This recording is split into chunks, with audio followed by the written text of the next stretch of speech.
ശബരിമലയിലെ ദ്വാരപാലക ശില്പങ്ങളിൽ നിന്ന് ഉരുക്കിയെടുത്ത സ്വർണം എവിടെ പോയി? ഇതായിരുന്നു പ്രധാനപ്പെട്ട ചോദ്യം. ആ ചോദ്യത്തിന് ഉത്തരം കണ്ടെത്തിയിരിക്കുന്നു. ഉണ്ണികൃഷ്ണൻ പോറ്റിയുടെ സുഹൃത്തു കൂടിയായ ഗോവർദ്ധനൻ ആ സ്വർണം തന്റെ കയ്യിലുണ്ടെന്ന് പറഞ്ഞു. പിന്നാലെ അന്വേഷണ സംഘം ആ സ്വർണത്തിന്റെ വലിയൊരു ഭാഗം കണ്ടെടുത്തു എന്നാണ് വിവരങ്ങൾ. ഇനി പ്രധാനപ്പെട്ട മറ്റൊരു കാര്യം, ഈ ദ്വാരപാലക ശില്പങ്ങളെക്കുറിച്ച് തനിക്ക് ചില പ്രധാനപ്പെട്ട കാര്യങ്ങൾ അറിയാം. അതല്ലാതെ ഈ മോഷണത്തിൽ താൻ പങ്കാളിയല്ല എന്നാണ് ഗോവർദ്ധൻ പറയുന്നത്. എന്തൊക്കെയാണ് ഗോവർദ്ധൻ അറിയാവുന്നത്? അതാണ് കാത്തിരുന്ന് കാണേണ്ടത്. സ്പോട്ട് ലൈവിലേക്ക് സ്വാഗതം.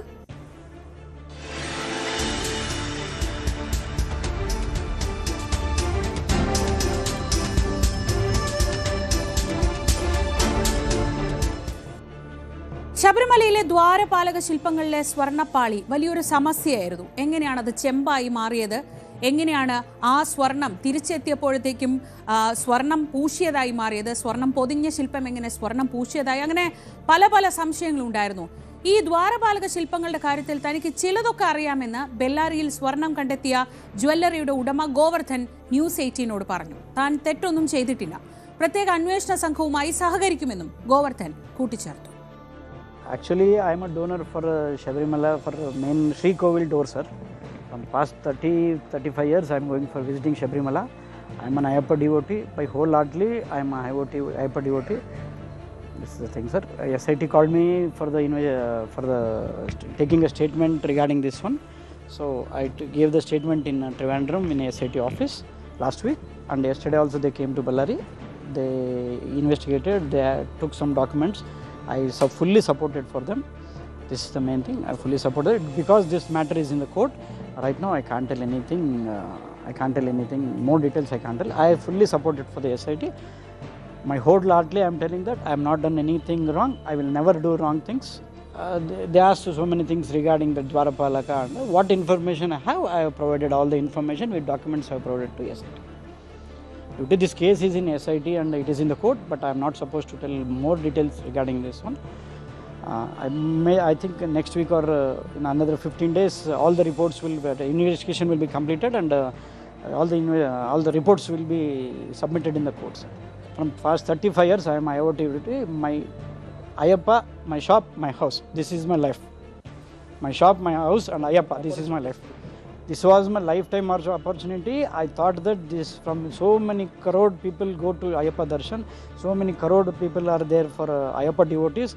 Among them, Ayyappa selected me to do this work. So I thought like that, and I have donated the door. Not only door, sir. From past 35 years, every year, whatever I get opportunity, we have done so many donations. Door is a single one, sir. Apart from this, I have done so many things. All the details with documents, everything with photographs, everything I have provided to SIT.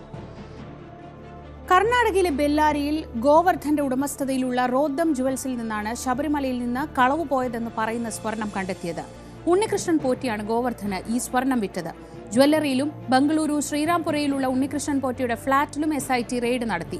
Sabarimala സ്വർണ്ണക്കൊള്ളയിൽ അന്വേഷണം മികച്ച രീതിയിൽ മുന്നോട്ട് പോകുന്നുവെന്ന് Thiruvithamkur Devaswom board president PS Prashanth പറഞ്ഞു. ഉന്നതർക്ക് ഇതിൽ പങ്കുണ്ടെങ്കിൽ അന്വേഷണത്തിൽ കണ്ടെത്തണമെന്നും PS പ്രശാന്ത്. എന്താണോ ഞങ്ങളുടെ അഭിപ്രായമായി പറയാനുള്ളത് സ്റ്റാൻഡിംഗ് കൗൺസിലോട് പറഞ്ഞിട്ടുണ്ട്. സ്റ്റാൻഡിംഗ് കൗൺസിൽ അത് കോടതിയെ അറിയിച്ചിട്ടുണ്ട്. കോടതി നിർദ്ദേശപ്രകാരമുള്ള കാര്യങ്ങൾ ഞങ്ങൾ അനുസരിക്കും. മികച്ച രീതിയിലാണ് അന്വേഷണ സംഘം അന്വേഷിക്കുന്നത്. അതുകൊണ്ട് തന്നെ തിരികെ കിട്ടും, കുറ്റവാളികൾ ശിക്ഷിക്കപ്പെടും എന്ന് തന്നെയാണ് ഞാനിപ്പോഴും വിശ്വസിക്കുന്നത്. ഉണ്ണികൃഷ്ണൻ പോറ്റിയായിട്ട് എന്നെ കണക്ട് ചെയ്യാനുള്ളൊരു കിട്ടില്ല. കാരണം കിട്ടില്ല എന്ന് പറയുന്നത് ഞങ്ങൾക്ക് അങ്ങനെ ഒരു ബന്ധമില്ലാത്തതുകൊണ്ടാണ്, അങ്ങനെ ഒരു ആത്മവിശ്വാസം ഉള്ളതുകൊണ്ടാണ്. അതുകൊണ്ട് നിങ്ങൾ ഏതെങ്കിലും ഒന്നിൽ ഉത്തരവ് അത് ഇത് എന്ന് പറഞ്ഞ് ഇങ്ങനെ കണക്ട് ചെയ്യില്ല, അത് നടക്കൂല. കാരണം എന്ന് വെച്ചാൽ ഞങ്ങൾക്ക് 4 ഉത്തരവുകൾ, ഈ ബോർഡ് ആദ്യം ഇറക്കിയ ഉത്തരവ്, ആദ്യത്തെ ഉത്തരവ് എന്താ, നിങ്ങളെല്ലാം കയ്യിലുണ്ട്, അയ്യപ്പ ഭക്തന്മാരുടെ സ്പോൺസർഷിപ്പിൽ നിന്നാണ്. പിന്നീട് എക്സിക്യൂട്ടീവ് ഓഫീസറുടെ ശുപാർശ വരുമ്പോഴാണ് ഉണ്ണികൃഷ്ണൻ പോറ്റി എന്ന മട്ടിലേക്ക് വരുന്നത്. അവിടെ മുതൽ ഏറ്റവും ഒടുവിൽ റജിലാലിനെ കമ്മ്യൂണിക്കേറ്റ് ചെയ്യുമ്പോഴും അങ്ങനെ തന്നെയാണ്. 4 ഉത്തരവിലും ഒരു സംശയമില്ല, ഒരേ പാറ്റേണിലും ഒരേ രീതിയിലുമാണ് നമ്മൾ ചെയ്തിരിക്കുന്നത്. ഡാൻ കുര്യൻ വിവരങ്ങളുമായി. ഡാൻ, ഇപ്പോ ഈ ഗോവർദ്ധൻ എന്ന് പറയുന്ന ആള് സംസാരിക്കുന്നത് നമ്മൾ കേട്ടു. വീട്, കട, അയ്യപ്പൻ ഇതുമാത്രമായി ജീവിക്കുന്ന ഒരാളാണ് താൻ എന്നാണ് അദ്ദേഹം പറയുന്നത്. പക്ഷേ ഈ SIT കണ്ടെടുത്തിട്ടുള്ള സ്വർണം ഇവിടെ നിന്ന് മോഷണം പോയി, കൊള്ളയടിക്കപ്പെട്ടു എന്ന് നമ്മൾ കരുതുന്ന ആ സ്വർണത്തിൻ്റെ ഒരു ഭാഗമാണ് അവിടെ കണ്ടെടുത്തിട്ടുള്ളത്. അയ്യപ്പനെ ഇത്രയേറെ വിശ്വാസമുള്ള അയ്യപ്പ ഭക്തനായ ഒരാൾ അങ്ങനെ ഒരു സ്വർണം സ്വീകരിക്കില്ലല്ലോ സ്വാഭാവികമായി. അപ്പോൾ ഇയാളെയും ഈ ഗോവർദ്ധനെയും ഉണ്ണികൃഷ്ണൻ പോറ്റി പറ്റിച്ചിട്ടുണ്ടോ?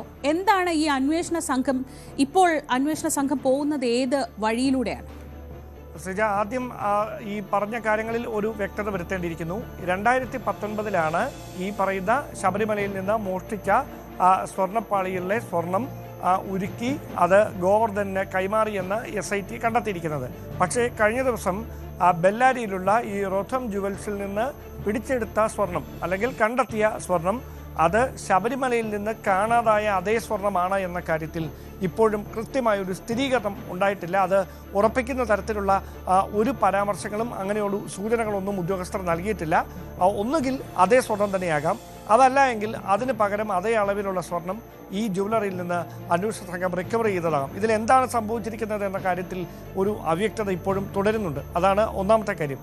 രണ്ടാമത്, ഒരാഴ്ച മുമ്പ് ഈ ഗോവർദ്ധനൻ SITയുടെ നിർദ്ദേശത്തിൻ്റെ അടിസ്ഥാനത്തിൽ തിരുവനന്തപുരത്ത് വിശദമായ ചോദ്യം ചെയ്യലിനായി ഹാജരായിരുന്നു.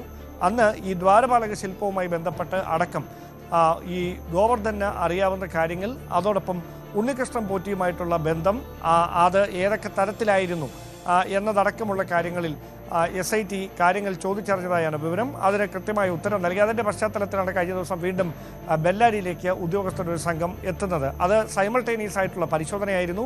ഒരു സ്ഥലത്ത് മാത്രം ഒതുങ്ങുന്നതായിരുന്നില്ല. ഒരേ സമയം ഈ ഉണ്ണികൃഷ്ണൻ പോറ്റിയുടെ ഫ്ളാറ്റിലും ബംഗളൂരുവിലെ ശ്രീറാംപുരിയിലെ ഫ്ളാറ്റിൽ ഉൾപ്പെടെ SIT പരിശോധന നടത്തി. അവിടെ നിന്ന് ചില കാര്യങ്ങൾ കണ്ടെത്തിയിട്ടുണ്ട് എന്നാണ് വിവരം. ഇപ്പോഴും ഈ ഉണ്ണികൃഷ്ണൻ പോറ്റി തന്നെയും കബളിപ്പിക്കുകയായിരുന്നു എന്ന തരത്തിൽ പരോക്ഷമായ സൂചന നൽകുന്ന മൊഴി ഈ ഗോവർദ്ധനൻ അന്വേഷണ സംഘത്തിന് നൽകിയിട്ടുണ്ട് എന്നാണ് നമുക്ക് ലഭിക്കുന്ന വിവരം. അങ്ങനെയെങ്കിൽ ഇത്തരത്തിൽ അന്യ സംസ്ഥാനങ്ങളിലുള്ള വലിയ ഈ സാമ്പത്തികമായി ഉയർന്ന ശ്രേണിയിൽ നിൽക്കുന്ന ഒരുപാട് അയ്യപ്പ ഭക്തർ എല്ലാ വർഷവും ശബരിമലയിലേക്ക് ദർശനം നടത്തുന്നവർ, അങ്ങനെയുള്ളവരുടെ വിശ്വാസം ആർജിച്ചെടുത്ത ശേഷം അവരിൽ നിന്ന് ഈ സാമ്പത്തികമായ നേട്ടം ഉണ്ടാക്കുന്നതിന് വേണ്ടി അവരെ പലതരത്തിൽ സ്വാധീനിക്കാനുള്ള ശ്രമങ്ങൾ ഉണ്ണികൃഷ്ണൻ പോറ്റിയുടെ ഭാഗത്തു നിന്ന് ഉണ്ടായിട്ടുണ്ട് എന്ന് നേരത്തെ തന്നെ അന്വേഷണ സംഘം സ്ഥിരീകരിച്ചതാണ്. അതായത് ദേവസ്വം ബോർഡിലെ ഉന്നത ആളുകളുമായി അല്ലെങ്കിൽ അതിൻ്റെ തലപ്പത്തുള്ളവരുമായി, ബോർഡിലെ ഭാരവാഹികളുമായി, മന്ത്രിമാരുമായി, ചലച്ചിത്ര താരങ്ങളുമായി, അല്ലെങ്കിൽ ദേവസ്വം ബോർഡ് മുഴുവനുമായി, അല്ലെങ്കിൽ ശബരിമലയുമായി ബന്ധപ്പെട്ട് നിൽക്കുന്ന പ്രധാനപ്പെട്ട പ്രമുഖരുമായൊക്കെ തനിക്ക് വ്യക്തിബന്ധമുണ്ട് എന്ന് വിശ്വസിപ്പിക്കുന്നതിനായി അവർക്കൊപ്പമുള്ള ചിത്രങ്ങളും അവർക്കൊപ്പമുള്ള മറ്റ് സൗഹൃദ നിമിഷങ്ങളുമൊക്കെ കൃത്യമായി തന്നെ ഈ കേരളത്തിന് പുറത്തുള്ള അയ്യപ്പ ഭക്തരെ കാണിക്കുകയും അങ്ങനെ വിശ്വാസം ആർജിച്ചെടുത്ത ശേഷം അത് വ്യക്തിപരമായ താല്പര്യങ്ങൾക്ക് വേണ്ടി ഉണ്ണികൃഷ്ണൻ പോറ്റി ഉപയോഗിച്ചിട്ടുണ്ട് എന്ന തരത്തിലുള്ള നിഗമനത്തിലേക്കാണ് SIT എത്തുന്നത്. അതിൻ്റെ ഭാഗമായിട്ടാണ് ബെല്ലാരിയിൽ നിന്ന് ഈ ജ്വല്ലറി ഉടമ ഗോവർദ്ധൻ്റെ ഈ ജ്വല്ലറിയിൽ നിന്ന് ഇത്തരത്തിൽ സ്വർണം കണ്ടെത്തുന്ന ഒരു സാഹചര്യം ഉണ്ടായിരിക്കുന്നത്. ഇനി ബോധപൂർവമാണോ, അതായത് ഈ ഉണ്ണികൃഷ്ണൻ പോറ്റി ശബരിമലയിൽ നിന്ന് മോഷ്ടിച്ച അപഹരിച്ച സ്വർണമാണോ തനിക്ക് കൈമാറിയത് എന്ന കാര്യം ഈ ഗോവർദ്ധന് അറിയാമായിരുന്നു, അതോ അതിനപ്പുറത്തേക്ക് മറ്റെന്തെങ്കിലും പറഞ്ഞ് ഈ സ്വർണം കൈമാറുകയായിരുന്നു? ഇത് ഉൾപ്പെടെയുള്ള കാര്യങ്ങളിൽ വിശദമായ അന്വേഷണം നടക്കും. നിലവിലെ സാഹചര്യത്തിൽ ഗോവർദ്ധൻ നൽകിയ മൊഴി അനുസരിച്ച് ഇയാളെ മാപ്പുസാക്ഷിയാക്കാനോ അല്ലെങ്കിൽ അത്തരത്തിലൊരു നടപടികളിലേക്ക് കടക്കാനോ ആയിരിക്കും സാധ്യത. അതിനപ്പുറത്തേക്ക് ഉണ്ണികൃഷ്ണൻ പോറ്റിയുടെ ഈ ഗൂഢാലോചനയിൽ ഗോവർദ്ധൻ ഏതെങ്കിലും ഒരു പങ്കുണ്ട് എന്ന് പ്രത്യക്ഷമായി തെളിയിക്കപ്പെടുന്ന സാഹചര്യം വന്നാൽ മാത്രമേ ഈ കേസിൻ്റെ ഭാഗമാകുകയുള്ളൂ. അതിനപ്പുറത്തേക്ക് ഗോവർദ്ധൻ നൽകിയിരിക്കുന്ന മൊഴി വിശ്വാസത്തിൽ എടുത്തുകൊണ്ട് തന്നെ അന്വേഷണ സംഘം മുമ്പോട്ട് പോകാനാണ് സാധ്യത. അതോടൊപ്പം എടുത്തു പറയേണ്ട കാര്യം, ഈ കേസുമായി ബന്ധപ്പെട്ട ദ്വാരപാലക ശില്പവുമായി ബന്ധപ്പെട്ടൊക്കെ തനിക്കറിയാവുന്ന പ്രധാനപ്പെട്ട കാര്യങ്ങൾ അന്വേഷണ ഉദ്യോഗസ്ഥർക്ക് മുമ്പിൽ ഗോവർദ്ധൻ വിശദീകരിച്ചിട്ടുണ്ട്. പക്ഷേ അത് പരസ്യമായി മാധ്യമങ്ങളോട് പ്രതികരിക്കാൻ കോടതിയുടെ പരിഗണനയിലിരിക്കുന്ന വിഷയമായതിനാൽ ഇപ്പോൾ കഴിയില്ല എന്നാണ് അദ്ദേഹം നമ്മളോടടക്കം രാവിലെ വ്യക്തമാക്കിയിരിക്കുന്നത്. അങ്ങനെയെങ്കിൽ അന്വേഷണം ഇത്രയധികം ദിവസം പിന്നിടുമ്പോൾ ഒരു നിർണായകമായ ഘട്ടത്തിലേക്ക് കടക്കുന്നതിൻ്റെ സൂചനയായി വേണം നിലവിലെ ഈ സാഹചര്യത്തെ നോക്കിക്കാണാൻ. അദ്ദേഹം ന്യൂസ് 18നോട് സംസാരിക്കുമ്പോൾ ആ വാക്കുകൾക്കിടയിൽ പറയുന്നുണ്ട്, ഞാൻ എനിക്ക് കിട്ടിയ ഈ ജന്മത്തിൽ കിട്ടിയ ഒരു അവസരമായി കാണുന്നു ആ സ്വർണ്ണ വാതിൽ വെച്ചു കൊടുക്കാൻ കഴിഞ്ഞത്. അതുമാത്രമല്ല, ഒരുപാട് കാര്യങ്ങൾ ഞാൻ അവിടത്തേക്ക് വേണ്ടി ചെയ്തിട്ടുണ്ട്. അതായത് ഈ ഉണ്ണികൃഷ്ണൻ പോറ്റി കൊണ്ടുവന്നിട്ടുള്ള സ്പോൺസർമാരിൽ ഒരാളാണ് ഈ ഗോവർദ്ധൻ, അങ്ങനെയാണോ നമ്മൾ മനസ്സിലാക്കേണ്ടത്? അതായത് ശബരിമലയുമായി ബന്ധപ്പെട്ട് ഇയാൾ അല്ലാതെയും പ്രവർത്തിക്കുന്നുണ്ടായിരുന്നു എന്ന് വേണമോ മനസ്സിലാക്കാൻ? അതായത് കഴിഞ്ഞ 35 വർഷമായി സ്ഥിരമായി എല്ലാ വർഷവും ഈ ദർശനം തേടി ശബരിമലയിൽ എത്തുന്ന ഒരു വലിയ അയ്യപ്പ ഭക്തനാണ് ഈ ഗോവർദ്ധനൻ. അതുകൊണ്ട് തന്നെ തനിക്കുണ്ടാകുന്ന ഈ സാമ്പത്തികമായ നേട്ടത്തിൻ്റെ ഒരു ഭാഗം ശബരിമലയ്ക്ക് വേണ്ടി, പ്രത്യേകിച്ച് അയ്യപ്പന് വേണ്ടി വിനിയോഗിക്കുന്നുണ്ട് എന്ന് ക്ഷമിക്കണം, അത്തരത്തിലാണ് ഗോവർദ്ധനൻ തന്നെ നടത്തിയിരിക്കുന്ന പ്രതികരണം. അങ്ങനെയെങ്കിൽ ഇത് സ്പോൺസറായി ആണോ അവിടേക്ക് എത്തിയത്, അതോ മറ്റെന്തെങ്കിലും പറഞ്ഞ ഉണ്ണികൃഷ്ണൻ പോറ്റി ഇദ്ദേഹത്തിൻ്റെ പക്കൽ നിന്ന് പണം കൈപ്പറ്റുകയായിരുന്നോ എന്നതടക്കമുള്ള കാര്യങ്ങളിൽ ഇനി വ്യക്തമായ അന്വേഷണം നടക്കേണ്ടിയിരിക്കുന്നു. ഡാൻ കുര്യനാണ് വിവരങ്ങൾ നൽകിക്കൊണ്ടിരിക്കുന്നത്. ബെല്ലാരിയിലെ റോദം ജുവൽസിൽ നിന്ന്, ഈ ഗോവർദ്ധൻ്റെ ഉടമസ്ഥതയിലുള്ള റോദം ജ്വല്ലറിയിൽ നിന്നാണ് ഇപ്പോൾ 476 ഗ്രാം സ്വർണം കണ്ടെടുത്തിട്ടുള്ളത് എന്ന വിവരങ്ങളാണ് ഇപ്പോൾ പുറത്തു വരുന്നത്. അത് ഈ സ്വർണം ശബരിമലയിൽ നിന്ന് ഉണ്ണികൃഷ്ണൻ പോറ്റി കൊടുത്ത സ്വർണം തന്നെയാണോ, വിറ്റ സ്വർണം തന്നെയാണോ എന്നത് ഇപ്പോഴും വ്യക്തമല്ല. പക്ഷേ സ്വർണം കണ്ടെടുത്തിട്ടുണ്ട് എന്ന കാര്യത്തിൽ വ്യക്തത വന്നിരിക്കുന്നു. ഡാൻ തുടരുന്നുണ്ട്. ഡാൻ, ഇപ്പോൾ PS പ്രശാന്തിൻ്റെ വാക്കുകൾ കൂടി ഇതോട്, ഇന്നലെയും ഇന്നും നടത്തിയ പ്രതികരണങ്ങൾ കൂടി ഇതോടുകൂടി ചേർത്ത് പറയേണ്ടതുണ്ട്. ഉണ്ണികൃഷ്ണൻ പോറ്റിയുമായി തന്നെ ബന്ധിപ്പിക്കാനുള്ള യാതൊരു ശ്രമങ്ങളും നടക്കില്ല എന്ന് PS പ്രശാന്ത് പറയുമ്പോഴും, പ്രധാനപ്പെട്ട കോടതിയടക്കം ചോദിച്ച ചില ചോദ്യങ്ങൾക്ക് PS പ്രശാന്ത് ഉത്തരം പറയേണ്ടി വരും. SITയുടെ അന്വേഷണം ശരിയായ രീതിയിലാണ് എന്ന് പറയുമ്പോഴും ഈ 2025 ഇവിടെ നിന്ന് സാധനങ്ങൾ കൊണ്ടുപോയതുമായി ബന്ധപ്പെട്ട് PS പ്രശാന്തിന് അങ്ങനെ കൈ കഴുകി മാറാൻ സാധിക്കുമോ?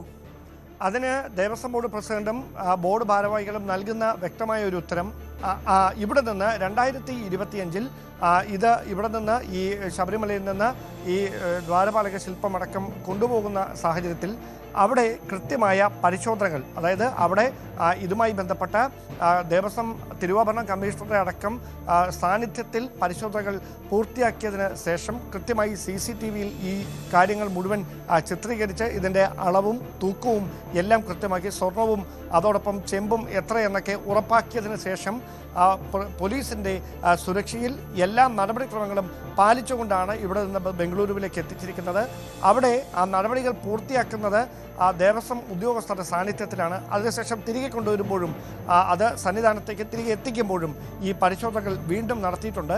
ഇങ്ങനെ അവിടേക്ക് കൊണ്ടുപോകാനിടയായ സാഹചര്യം 40 വർഷത്തേക്ക് ഇതിൻ്റെ കസ്റ്റോഡിയൻ അവരാണ്, അല്ലെങ്കിൽ അതുമായി ബന്ധപ്പെട്ട എന്ത് മെയിൻ്റനൻസ് വന്നാലും അത് നടത്തേണ്ട ഉത്തരവാദിത്വം അവർക്കാണ്. അതുകൊണ്ടാണ് ഇത് അവിടേക്ക് കൊണ്ടുപോകാനിടയായ സാഹചര്യം എന്നാണ് അദ്ദേഹം ആദ്യം മുതൽ തന്നെ വ്യക്തമാക്കുന്നത്. മാത്രവുമല്ല, കോടതിയുടെ ഭാഗത്തു നിന്ന് ഈ ഉത്തരവാദിത്വത്തിൽ നിന്ന് ദേവസ്വം ബോർഡിന് ഒഴിഞ്ഞു പോകാൻ കഴിയില്ല എന്ന കൃത്യമായ പരാമർശമാണ് ഉണ്ടായിരിക്കുന്നത്. അതിനെയാണ് രാഷ്ട്രീയമായി അടക്കം PS പ്രശാന്തിനെതിരെ പ്രതിപക്ഷം ആയുധമാക്കിക്കൊണ്ടിരിക്കുന്നത്. അതിനപ്പുറത്തേക്ക് ഉണ്ണികൃഷ്ണൻ പോറ്റിയുമായി PS പ്രശാന്തിന് നേരിട്ട് ബന്ധമുണ്ടെന്നോ അല്ലെങ്കിൽ PS പ്രശാന്ത് ഈ ഗൂഢാലോചനയുടെ ഉണ്ടെന്നോ വ്യക്തമാക്കുന്ന വിവരങ്ങളൊന്നും ഇതിനോടകം കണ്ടെത്താൻ കഴിഞ്ഞിട്ടില്ല. അതുകൊണ്ട് തന്നെയാണ് ആ ആത്മവിശ്വാസത്തിലായിരിക്കാം അദ്ദേഹം അത്തരത്തിലുള്ള പരാമർശങ്ങൾ ആവർത്തിക്കുന്നത്. പക്ഷേ ഒരു കാര്യം ഉറപ്പാണ്, 2019 ഭരണസമിതിയെ മുനയിൽ നിർത്തുന്ന തരത്തിലാണ് നിലവിലെ SITയുടെ കണ്ടെത്തലുകൾ. പക്ഷേ ഇപ്പോൾ ആ ഭരണസമിതി അംഗങ്ങളെ അടക്കം ചോദ്യം ചെയ്യുന്ന ഒരു നടപടിയിലേക്ക് കടക്കാതിരിക്കുന്നത് ഈ ഉണ്ണികൃഷ്ണൻ പോറ്റിയിൽ നിന്ന് പരമാവധി തെളിവുകൾ ശേഖരിച്ച് കസ്റ്റഡി കാലാവധി പൂർത്തിയാക്കി വീണ്ടും കോടതിയിൽ ഹാജരാക്കേണ്ട ഒരു പശ്ചാത്തലമുണ്ട്.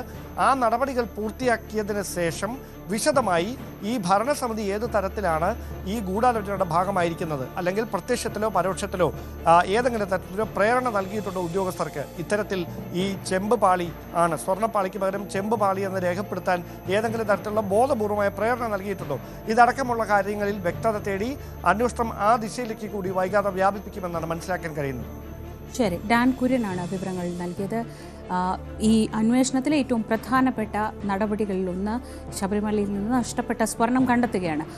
ആ സ്വർണമാണോ എന്ന് ഉറപ്പില്ലെങ്കിൽ പോലും ഉണ്ണികൃഷ്ണൻ പോറ്റി സ്വർണം വിറ്റു എന്ന് പറയുന്ന ഗോവർദ്ധൻ്റെ ജ്വല്ലറിയിൽ നിന്ന് സ്വർണം അന്വേഷണ സംഘം ഒരു ഈ നഷ്ടപ്പെട്ട സ്വർണത്തിൽ ഒരു ഭാഗം കണ്ടെത്തിയിട്ടുണ്ട് എന്ന വിവരങ്ങളാണ് വരുന്നത്. ന്യൂസ് 18 സംസാരിക്കവേ ഗോവർദ്ധൻ പറയുന്നത് ശബരിമലയിലെ ദ്വാരപാലക ശില്പങ്ങളെക്കുറിച്ച്, അതിലെ സ്വർണ്ണപ്പാളികളെക്കുറിച്ച് തനിക്കറിയാവുന്ന കാര്യങ്ങൾ SITയോട് പറഞ്ഞിട്ടുണ്ട്. താൻ ഇതുമായി ബന്ധപ്പെട്ട് ഒരു തെറ്റും ചെയ്തിട്ടില്ല, അയ്യപ്പനുമായി ബന്ധപ്പെട്ട് ഒരു തെറ്റും ചെയ്യാൻ തനിക്ക് കഴിയുകയുമില്ല, അത്രയേറെ വലിയ അയ്യപ്പ ഭക്തനാണ് താൻ എന്നതാണ് അദ്ദേഹം പറഞ്ഞത്. എന്തായാലും ഇതിൽ സാക്ഷിയായിട്ടായിരിക്കും ഗോവർദ്ധനെ ഈ കേസിൽ ചേർക്കുക എന്നതാണ് ഇപ്പോൾ നമ്മൾ മനസ്സിലാക്കുന്നത്. പക്ഷേ അതിനപ്പുറം എന്തെങ്കിലും പങ്കുണ്ടോ എന്നതാണ് ഇനി അറിയാനുള്ളത്. ആറന്മുളയിൽ ദേവസ്വം ബോർഡിന്റെ പ്രധാന സ്ട്രോങ് റൂമിൽ അമിക്കസ് ക്യൂറിയുടെ പരിശോധന. ജസ്റ്റിസ് KT ശങ്കറിന്റെ നേതൃത്വത്തിലാണ് പരിശോധന. ശബരിമലയിലെ പ്രധാനപ്പെട്ട സ്ട്രോങ് റൂം ആറന്മുളയിലാണുള്ളത്. ശശി നാരായണൻ വിവരങ്ങളുമായി. ശശി, ഈ ദേവസ്വം ബോർഡിന്റെ തിരുവാഭരണം കമ്മീഷണറുടെ ഓഫീസ് ആറന്മുളയിലാണ്. തിരുവാഭരണം ഉൾപ്പെടെയുള്ളത് സൂക്ഷിക്കുന്നത് അവിടെയാണ്. അപ്പോൾ ഈ സ്ട്രോങ് റൂമിൽ, ഈ പ്രധാനപ്പെട്ട സ്ട്രോങ് റൂമിലാണ് പല കാര്യങ്ങളെക്കുറിച്ചും വാർത്തകൾ വരുമ്പോൾ പറയുന്നത് ഈ സ്ട്രോങ് റൂമിലുണ്ട് എന്നാണ് പറയുന്നത്. ഈ പരിശോധന എത്രത്തോളം പ്രധാനപ്പെട്ടതാണ്? ശ്രീജ, വളരെ പ്രധാനപ്പെട്ട പരിശോധനയാണ് ആറന്മുളയിൽ സ്ട്രോങ് റൂമിൽ നടക്കുന്നത്. ദേവസ്വം ബോർഡ് സ്ട്രോങ് റൂമാണ്. ശബരിമലയുടെ പ്രധാന രേഖകളും അതുപോലെ തന്നെ അയ്യപ്പന് ലഭിച്ചിട്ടുള്ള ഈ അമൂല്യങ്ങളായ വസ്തുക്കൾ, അതുപോലെ തന്നെ വഴിപാടായി സമർപ്പിച്ചിട്ടുള്ള സ്വർണ്ണമടക്കമുള്ള കാര്യങ്ങൾ ഏറ്റവും കൂടുതൽ സൂക്ഷിച്ചിട്ടുള്ളത് ആറന്മുളയിലെ സ്ട്രോങ് റൂമിലാണ്. ശബരിമലയിലും സ്ട്രോങ് റൂമുണ്ട്. അവിടെ നേരത്തെ ഇതുമായി ബന്ധപ്പെട്ട പരിശോധന നടത്തിയത് 3 ദിവസമാണ് ശബരിമലയിൽ പരിശോധന നടത്തിയത്. ഈ സ്വർണ്ണ കവർച്ചയുമായി ബന്ധപ്പെട്ടുള്ള സാഹചര്യത്തിലാണ് ഈ പരിശോധന, അമിക്കസ് ക്യൂറിയുടെ പരിശോധന ഇപ്പോൾ നടക്കുന്നത്. ജസ്റ്റിസ് KT ശങ്കറാണ് ഈ വസ്തുവകളെല്ലാം പരിശോധിച്ച് അതിന്റെ രേഖകളും അതുപോലെ തന്നെ മറ്റു കാര്യങ്ങളും എല്ലാം പരിശോധിച്ച് രേഖപ്പെടുത്തുന്നത്. എന്തായാലും ഇത് കഴിഞ്ഞ 2-3 ദിവസമായി ശബരിമലയിൽ നടന്ന പരിശോധനയ്ക്ക് ശേഷമാണ്, തുലാമാസ പൂജകൾക്ക് മുന്നാണ് പരിശോധന നടന്നത്. അതിനുശേഷം തുലാമാസ പൂജകൾ വന്നതിന് ശേഷമാണ് പിന്നീട് ഈ ആറന്മുളയിലെ പ്രധാന സ്ട്രോങ് റൂമിൽ പരിശോധന നടന്നത്. എന്തായാലും രാവിലെ തന്നെ ജസ്റ്റിസ് KT ശങ്കറിനും ഒപ്പം തിരുവാഭരണ കമ്മീഷനെ ബന്ധപ്പെട്ട ഉദ്യോഗസ്ഥരെല്ലാം അടങ്ങുന്ന സംഘമാണ് ആറന്മുളയിലെ ക്ഷേത്രത്തിലെത്തി അവിടെ സ്ട്രോങ് റൂമിലെ പരിശോധനകൾ നടത്തുന്നത്. എന്തായാലും ഈ സ്വർണ്ണക്കവർച്ചയുമായി ബന്ധപ്പെട്ടുള്ള ചില വിവരങ്ങൾ അത് കോടതിയുടെ നിർദ്ദേശപ്രകാരമാണ്. അത് നേരത്തെ ഈ ദേവസ്വം ബോർഡിന്റെ ഇത്തരത്തിലുള്ള വസ്തുതകൾക്ക് രജിസ്റ്റർ സൂക്ഷിക്കുന്ന കാര്യങ്ങളിലൊക്കെ നേരത്തെയൊക്കെ പല പാളിച്ചകളും ഉണ്ടായിട്ടുണ്ടോ എന്നുള്ള കാര്യമാണ് പ്രധാനമായി നോക്കുന്നത്. അത് ഇതുമായി ബന്ധപ്പെട്ടിട്ടുണ്ടോ, ഈ ലഭിച്ച വസ്തുക്കളും ഈ രേഖകളും തമ്മിൽ എന്തെങ്കിലും പൊരുത്തക്കേടുകളുണ്ടോ എന്നുള്ള കാര്യങ്ങളൊക്കെയാണ് പ്രധാനമായും ഈ പരിശോധനയുടെ നോക്കുന്നത്. നിലവിലത്തെ സാഹചര്യത്തിൽ ഇതുവരെ അത്തരത്തിൽ പരിശോധന ഇതുവരെ ഉണ്ടായിരുന്നില്ല. ഏകദേശം 50 വർഷത്തോളം തന്നെയുള്ള രേഖകൾ ഇങ്ങോട്ട് പരിശോധിച്ചാണ് വരുന്നത്.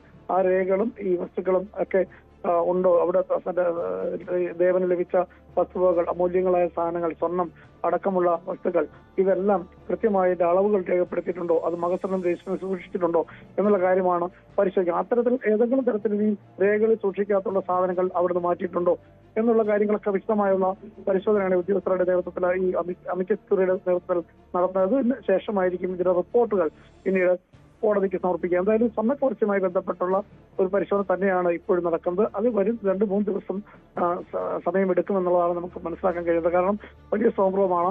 ഇത്രയും നാളത്തെ രേഖകൾ പരിശോധിക്കണം, അതെല്ലാം വസ്തുവകളെല്ലാം തിട്ടപ്പെടുത്തണം, ഇതെല്ലാം ഉണ്ടാവണം. അതുകൊണ്ട് സമയമെടുക്കും. എന്തായാലും ശബരിമലയിലെ പരിശോധന 3 ദിവസത്തെ പരിശോധനയാണ് നടന്നത്. അതിനുശേഷമാണ് ഇപ്പോൾ വീണ്ടും ആറന്മുളയിലെ സ്ട്രോങ് റൂമിൽ ഈ വസ്തുവകൾ, ശബരിമലയിൽ കിട്ടിയിട്ടുള്ള വസ്തുവകൾ എന്തൊക്കെയാണെന്നുള്ള കാര്യം പരിശോധന നടത്തുന്നത്. ശ്രീജ, ശശി, ഈ ശബരിമലയിലെ ദേവസ്വത്തിന് അങ്ങനെ ഒരു നിർദ്ദേശമുണ്ടല്ലോ, ഇടയ്ക്ക് ഈ വസ്തുവകകൾ, അയ്യപ്പൻ്റെ വസ്തുവകകൾ തിട്ടപ്പെടുത്തണമെന്നും അല്ലെങ്കിൽ കൃത്യമായി തന്നെ രേഖ സൂക്ഷിക്കണമെന്നും ഇടയ്ക്കിടെ പരിശോധന നടത്തണമെന്നും ഒക്കെ ദേവസ്വം മാനുവലിൽ പറയുന്നുണ്ടല്ലോ. ഈ സ്ട്രോങ് റൂമിൽ ഇതിനു മുൻപ് ഇങ്ങനെ ഒരു പരിശോധന ഈ അടുത്ത കാലത്ത് എപ്പോഴെങ്കിലും നടന്നിട്ടുണ്ടോ? അങ്ങനെയാണെങ്കിൽ ഈ 2019 ശേഷമുള്ള സംഭവങ്ങൾക്കപ്പുറത്തേക്കൊരു വിശദമായ പരിശോധന, മുൻകാലങ്ങളിലേക്കുള്ള പരിശോധന അടക്കം ഈ ജസ്റ്റിസ് KT ശങ്കറിന്റെ നേതൃത്വത്തിലുള്ള അമിക്കസ് ക്യൂറി നടത്തുമോ? തീർച്ചയായും അത്തരത്തിൽ തന്നെയാണ് പരിശോധന. കാരണം ഈ സ്വർണ്ണ കവർച്ചയുമായി ബന്ധപ്പെട്ട് വീഴ്ചകൾ ദേവസ്വം ബോർഡിന്റെ ഭാഗത്ത് അല്ലെങ്കിൽ ഉദ്യോഗസ്ഥരുടെ ഭാഗത്ത് ഉണ്ടായിട്ടുണ്ടോ എന്നുള്ള കണ്ടെത്തലുകളെ തുടർന്നാണ് ഈ അയ്യപ്പന് ലഭിച്ചിട്ടുള്ള വസ്തുവകൾ എന്താണ് അത് കൃത്യമായി അളന്ന് അതിന്റെ രേഖകൾ പരിശോധിക്കുക. ഇനിയും ഇത്തരം വസ്തുക്കൾ ഈ ഉദ്യോഗസ്ഥർ തന്നെ എന്തെങ്കിലും അഴിവ് നടത്തി മാറ്റിയിട്ടുണ്ടോ എന്നുള്ള കാര്യം കൂടിയാണ് ഈ രേഖകളിലൂടെ വ്യക്തമാകേണ്ടത്. അതാണ് പ്രധാനമായും പരിശോധിക്കുന്നത്. അതുകൊണ്ട് തന്നെയാണ് നേരത്തെ പരിശോധന നടത്താതെ ഇത്തരത്തിലുള്ള അലംഭാവങ്ങളൊക്കെ ദേവസ്വം ബോർഡ് ഉദ്യോഗസ്ഥരുടെ തന്നെ ഉണ്ടായിരുന്നു. നമുക്കറിയാം, ഈ ദേവസ്വം ബോർഡിന്റെ തീരുമാനത്തിൽ ഒരുമായി സ്വർണ്ണപ്പാളി ചെമ്പപാളിയാണെന്ന് രേഖപ്പെടുത്തിയാണ് ഇപ്പോൾ വിവാദമുണ്ടായിരിക്കുന്നത്. അതിന്റെ പശ്ചാത്തലത്താണ് അന്വേഷണം നടക്കുന്നതൊക്കെ ചെയ്തത്. അതുകൊണ്ട് തന്നെയാണ് അത്തരത്തിലുള്ള ഏതെങ്കിലും പോരായ്മകൾ, വീഴ്ചകൾ ഈ രേഖകളിൽ ഉണ്ടോ എന്ന് കണ്ടെത്തുകയാണ് പ്രധാന ലക്ഷ്യം. അത് ഓരോ വസ്തുക്കളും അത് ഏതൊക്കെയാണ് ലഭിച്ചിട്ടുള്ളത്, അത് സ്വർണ്ണമുണ്ട്, രത്നങ്ങളുണ്ട്, മറ്റു കാര്യങ്ങളുണ്ട്, ഭക്തർ സമർപ്പിച്ച അമൂല്യങ്ങളായ വസ്തുക്കളുണ്ട്. ഇതെല്ലാം അതിന്റെ രജിസ്ട്രി കാണണം, മകസറി കാണണം. പ്രത്യേകിച്ച് ദേവസ്വം മാനുവലിനനുസരിച്ച് മാത്രമേ ഇതെല്ലാം ചെയ്യാൻ കഴിയുള്ളൂ. അത്ര ഒരു പരിശോധനയാണ്. അത് കിട്ടുന്നുണ്ടോ എന്നുള്ള കാര്യമാണ് പ്രധാനമായും പരിശോധിക്കുന്നത്. വരും ദിവസങ്ങൾ ഇന്നും നാളെയും പരിശോധനകൾ തുടരും. പരിശോധന തുടർന്നതിന് ശേഷമായിരിക്കും ഇതിന്റെ പൂർണ്ണമായ റിപ്പോർട്ട് കോടതിക്ക് സമർപ്പിക്കുക. അതിനുള്ള ശ്രമമാണ് നടക്കുന്നത്. ഏതായാലും ദേവസ്വം കമ്മീഷണർ, തിരുവാഭരണ കമ്മീഷണർ, അതുപോലെ തന്നെ ദേവസ്വം ഉദ്യോഗസ്ഥർ, പിന്നീട് അതുകൂടാതെ മറ്റ് ജസ്റ്റിസ് KP സംഗം അടക്കമുള്ള ഉദ്യോഗസ്ഥരും അവിടെയുണ്ട്. അവരുടെ നേതൃത്വത്തിലാണ് പരിശോധന ഇപ്പോൾ നടക്കുന്നത്. എന്തായാലും രാവിലെ തുടങ്ങിയ പരിശോധന ഇപ്പോഴും തുടരുകയാണ്. ഈ സ്വർണ്ണ കവർച്ച കേസുമായി ബന്ധപ്പെട്ടുള്ളതിന്റെ അടിസ്ഥാനത്തിൽ തന്നെയാണ് ഈ പരിശോധന നടക്കുന്നത്. രേഖകളിൽ കൃത്രിമമുണ്ടെങ്കിൽ അത് കൃത്യമായും അത് പിടിക്കപ്പെടും, അത് പിന്നീട് നടപടിയിലേക്ക് പോകും എന്നുള്ള കാര്യത്തിൽ തർക്കമില്ല. അത്തരത്തിൽ ഏതെങ്കിലും തരത്തിൽ കിട്ടിയിട്ടുള്ള സാധനങ്ങൾ ഇത് ഉദ്യോഗസ്ഥർ ഈ രേഖകളിൽ കാണിക്കാതെ മാറ്റിയിട്ടുണ്ടോ അല്ലെങ്കിൽ എടുത്തിട്ടുണ്ടോ എന്നുള്ള കാര്യമെല്ലാം ഈ പരിശോധനയുടെ വ്യക്തമാകും. അതാണ് പ്രധാനമായും പരിശോധിക്കുന്നത്. ശ്രീജ. ശശി നാരായണനാണ് വിവരങ്ങൾ നൽകിയത്. ആറന്മുളയിലെ സ്ട്രോങ് റൂമിൽ, ശബരിമല ദേവസ്വത്തിൻ്റെ സ്ട്രോങ് റൂമിൽ ഇപ്പോൾ അമിക്കസ് ക്യൂറിയുടെ നേതൃത്വത്തിലുള്ള പരിശോധന നടക്കുകയാണ്. വളരെ വിശദമായൊരു പരിശോധന തന്നെ നടക്കും. 2-3 ദിവസം ഒരുപക്ഷേ ഈ പരിശോധന നീണ്ടേക്കാമെന്നാണ് മനസ്സിലാക്കുന്നത്. അർജന്റീന ദേശീയ ഫുട്ബോൾ ടീമും സൂപ്പർ താരം ലയണൽ മെസ്സിയും കേരളത്തിൽ എത്തില്ല. അങ്കോളയിൽ മാത്രം കളിക്കുമെന്ന അർജന്റീന ഫുട്ബോൾ അസോസിയേഷൻ പ്രഖ്യാപനത്തിന് പിന്നാലെയാണ് സ്ഥിരീകരണം. നവംബർ 17 മെസ്സി നയിക്കുന്ന അർജന്റീനിയൻ ടീം കൊച്ചി ജവഹർലാൽ നെഹ്റു സ്റ്റേഡിയത്തിൽ സൗഹൃദ മത്സരം കളിക്കുമെന്നായിരുന്നു നേരത്തെ പ്രഖ്യാപിച്ചിരുന്നത്. എന്നാൽ ഫിഫയിൽ നിന്നുള്ള അനുമതി കിട്ടാത്തതാണ് അർജന്റീനിയൻ ടീം വരാത്തതിന് പിന്നിലെന്നും മാർച്ചിൽ മെസ്സി വരുമെന്നും സ്പോൺസർ ആൻഡ്രോ അഗസ്റ്റിൻ പറയുന്നു. നമ്മുടെ ഈ മാച്ച് നവംബർ 10 to 18 എന്ന് പറയുന്ന വിൻഡോയിൽ നടത്താനാണ് തീരുമാനിച്ചിരുന്നത്. അത് നമുക്കതിൻ്റെ ഫിഫേൻ്റെ അനുമതി കിട്ടാത്തതുകൊണ്ട് നമ്മളത് അടുത്ത വിൻഡോയിലേക്ക് മാറ്റാൻ വേണ്ടി തീരുമാനിച്ചിട്ടുണ്ട്. ഞങ്ങളും അർജന്റീനയും ഓസ്ട്രേലിയ എല്ലാം വിചാരിച്ചിരുന്നത് ഫിഫ അപ്രൂവൽ തരുമെന്നുള്ളത് കൊണ്ട് തന്നെയാണ്. പക്ഷെ അതുകൊണ്ട് എന്ത് ചെയ്യുന്നു, അവർ നമുക്ക് അവരെ സ്ക്വാഡിനെ തന്നു, അവരെ ഫുൾ ഡീറ്റെയിൽ തന്നു, നമ്മൾ വിസ പ്രോസസ്സ് സ്റ്റാർട്ട് ചെയ്തു, അവരെ നാഷണൽ ടീം മാനേജർ ഇവിടെ വന്ന് മുഴുവൻ വിസിറ്റ് ചെയ്തു. ഇതെല്ലാം കഴിയുമ്പോൾ നമ്മളെന്താ വിചാരിക്കുന്നത്, അപ്രൂവൽ കിട്ടും എന്നുള്ളതാണ്. ഒരാഴ്ച ലേറ്റ് ആയിപ്പോയി, ഈ വർക്ക് തീർച്ചയായും അടുത്ത ആഴ്ച കിട്ടും, അതുകൊണ്ട് വന്ന ഡിലേ ആണ്, അല്ലെങ്കിൽ ഡിലേ ഉണ്ടാവില്ല. അതുകൊണ്ടാണ് ഫിഫ വിൻഡോ നമുക്ക് അനുവദിച്ച് തന്നത്.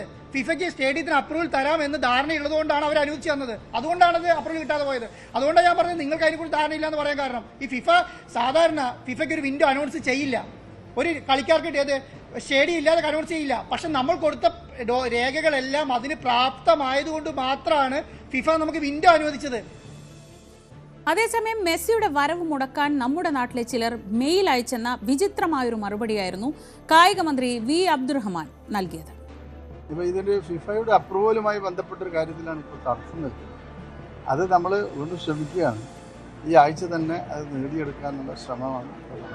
വേറൊരു കാര്യം നിങ്ങൾ മനസ്സിലാക്കി, ഫിഫയിൽ ഇത്ര കർശനമായിട്ടുള്ള പ്രശ്നം ഉണ്ടാവാൻ കാരണം നമ്മളെ സുഹൃത്തുക്കൾ തന്നെ ഇവിടുന്ന് മെയിൽ അയച്ചിട്ടാണ്.